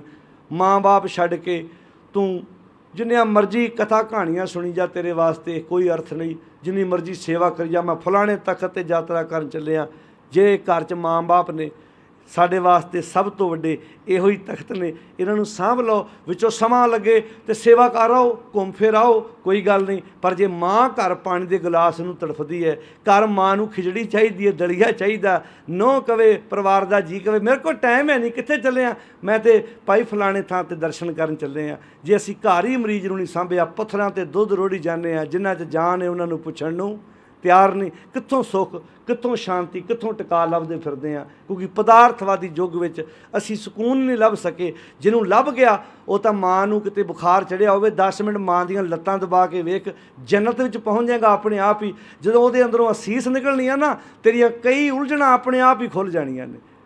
ਜਦੋਂ ਤੂੰ ਆਪਣੀ ਮਾਂ ਦੇ ਕੋਲ, ਆਪਣੇ ਪਿਤਾ ਕੋਲ ਬੈਠਾ 10 ਮਿੰਟ, ਕਿਤੇ ਉਹਨੂੰ ਲੋੜ ਵੀ ਹੈ, ਮਾਂ ਨੂੰ ਲੋੜ ਵੀ ਕਈ ਵਾਰੀ ਹੁੰਦੀ ਹੈ ਵੀ ਕੋਈ ਆਣ ਕੇ 10 ਮਿੰਟ ਗੋਡੇ ਦਬਾ ਦੇਵੇ। ਅੱਛਾ, ਮਾਂ ਨੂੰ ਲੋੜ ਹੈ, ਪਿਤਾ ਨੂੰ ਲੋੜ ਹੈ ਵੀ ਕੋਈ ਉਹਦੇ 10 ਮਿੰਟ ਮੁੱਠੀ ਚਾਪੀ ਕਰੇ, ਉਹਦੇ ਲਾਗੇ ਆਉਣਾ ਨਹੀਂ। ਬਾਬੇ ਨੂੰ ਲੋੜ ਵੀ ਕੋਈ ਨਹੀਂ, ਉਹ ਬਾਬੇ ਦੇ ਪੈਰ ਆਪਣੇ ਗੋਦੀ 'ਚ ਰੱਖਣਾ, ਇੱਦਾਂ ਕਈ ਘੁੱਟੀ ਜਾਣਗੇ ਬਾਬਿਆਂ। ਤੁਸੀਂ ਵੇਖਿਆ ਨਾ ਕਈ ਜਿਹੜੇ ਬਾਬਿਆਂ ਨੂੰ ਮੰਨਦੇ ਆ ਵੀ ਬਾਬਾ ਚੰਗਾ ਬੜਾ ਹੱਟਾ ਕੱਟਾ ਐ, ਚੰਗਾ ਬੜਾ ਨੌਜਵਾਨ, ਤਾਂ ਵੀ ਉਹਦੇ ਗੋਡੇ ਲਾ ਕੇ ਐਂ ਨੱਪੀ ਜਾਣਗੇ। ਉਹਨੂੰ ਵੀ ਸਵਾਦ ਜਿਹਾ ਬੜਾ ਆਉਂਦਾ ਵੀ ਮੇਰੇ ਕਿਹੜੇ ਨਿਆਣੇ ਰੋਂਦੇ ਆ ਤਗੜੇ ਹੋ ਕੇ, ਤੁਸੀਂ ਮੇਰੇ ਜਵਾਕ ਜੇ ਕੁੱਟੀ ਜਾਓ ਤਗੜੇ ਹੋ ਕੇ, ਵੀ ਮੈਂ ਵਿਆਹ ਕਰਾਇਆ ਕੋਈ ਨਹੀਂ ਆ। ਇਸੇ ਕਰਕੇ ਤੁਸੀਂ ਵੇਖੋ ਗ੍ਰਸਤੀ ਦੇ 2 ਜਵਾਕ ਆ, ਜੇ ਇੱਕ ਚੜ੍ਹਾਈ ਕਰ ਜੇ ਰੋਂਦਾ, ਬਾਬਿਆਂ ਦੇ ਜਵਾਕ ਹੁੰਦੇ ਕੋਈ ਨਹੀਂ, ਉਹਨਾਂ ਦੇ ਮਰਦੇ ਹੀ ਨਹੀਂ। ਕਿਉਂ? ਕਿਉਂਕਿ ਜੇ 2 ਮਰੇ 2 ਹੋਰ ਆ ਜਾਣੇ। ਇਸੇ ਕਰਕੇ ਬਹੁਤੇ ਬਾਬੇ, ਬਹੁਤੇ ਕੀ ਲਗਭਗ ਸਾਰੇ ਬਾਬੇ ਵਿਆਹ ਇਸੇ ਕਰਕੇ ਨਹੀਂ ਕਰਾਉਂਦੇ, ਛੜੇ ਨੇ। ਸਾਡੇ ਗੁਰੂ ਨੇ ਗ੍ਰਸਤ ਨੂੰ ਪ੍ਰਧਾਨਤਾ ਦਿੱਤੀ ਸੀ ਪਹਿਲਾਂ, ਇਸੇ ਕਰਕੇ ਕਿ ਭਾਈ ਆਪਣਾ ਹੋਏਗਾ, ਤੈਨੂੰ ਮਹਿਸੂਸ ਹੋਏਗਾ, ਦਰਦ ਪਤਾ ਲੱਗੇਗਾ ਕਿ ਭਾਈ ਪੀੜਾ ਕੀ ਚੀਜ਼ ਹੁੰਦੀ ਹੈ। ਪਾਤਸ਼ਾਹ ਜੀ ਜਿਹੜੀ ਗੱਲ ਸਮਝਾਉਂਦੇ ਨੇ, ਗੁਰਮੁਖ ਜੀ ਪ੍ਰਾਣ ਉਪਜੈ, ਗੁਰਮੁਖ ਸ਼ਿਵ ਘਰ ਜਾਈਏ। ਸ਼ਿਵ ਕਹਿੰਦੇ ਨੇ ਕਲਿਆਣ ਰੂਪ, ਜਿੱਥੇ ਤੇਰੇ ਅੰਦਰ ਦਾ ਅੱਗ ਬੁਝ ਜਾਏ, ਗੁਰਮੁਖ ਨਾਨਕ ਸੱਚ ਸਮਾਈਏ। ਗੁਰੂ ਦੇ ਰਾਹੀਂ ਬੰਦਾ ਸੱਚ ਵਿੱਚ ਲੀਨ ਹੋ ਜਾਂਦਾ ਹੈ। ਗੁਰਮੁਖ ਨਿਜ ਪਦ ਪਾਈਏ। ਨਿਜ ਪਦ ਪਤਾ ਕਿਹਨੂੰ ਕਹਿੰਦੇ ਆ? ਜਿੱਥੇ ਬੰਦਾ ਆਪਣੇ ਅਸਲੀ ਘਰ ਆ ਜਾਏ।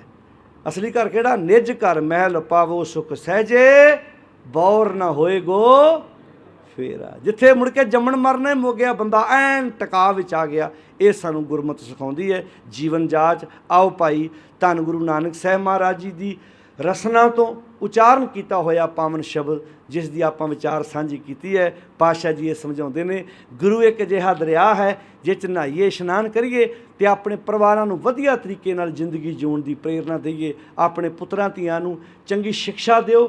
ਚੰਗੀ ਸਿੱਖਿਆ ਦੇਣ ਵਾਸਤੇ ਉਹਨਾਂ ਸਾਹਮਣੇ ਚੰਗੇ ਕੰਮ ਕਰੋ। ਇੱਕ ਗੱਲ ਦਾ ਖਿਆਲ ਰੱਖਿਓ, ਬੱਚਿਆਂ ਨੂੰ ਜੋ ਮਰਜ਼ੀ ਕਹੀ ਜਾਓ, ਬੱਚਿਆਂ ਨੇ ਉਹ ਕੰਮ ਨਹੀਂ ਕਰਨਾ। ਬੱਚਿਆਂ ਨੇ ਉਹ ਕਰਨਾ ਜੋ ਤੁਸੀਂ ਕਰਦੇ ਹੋ।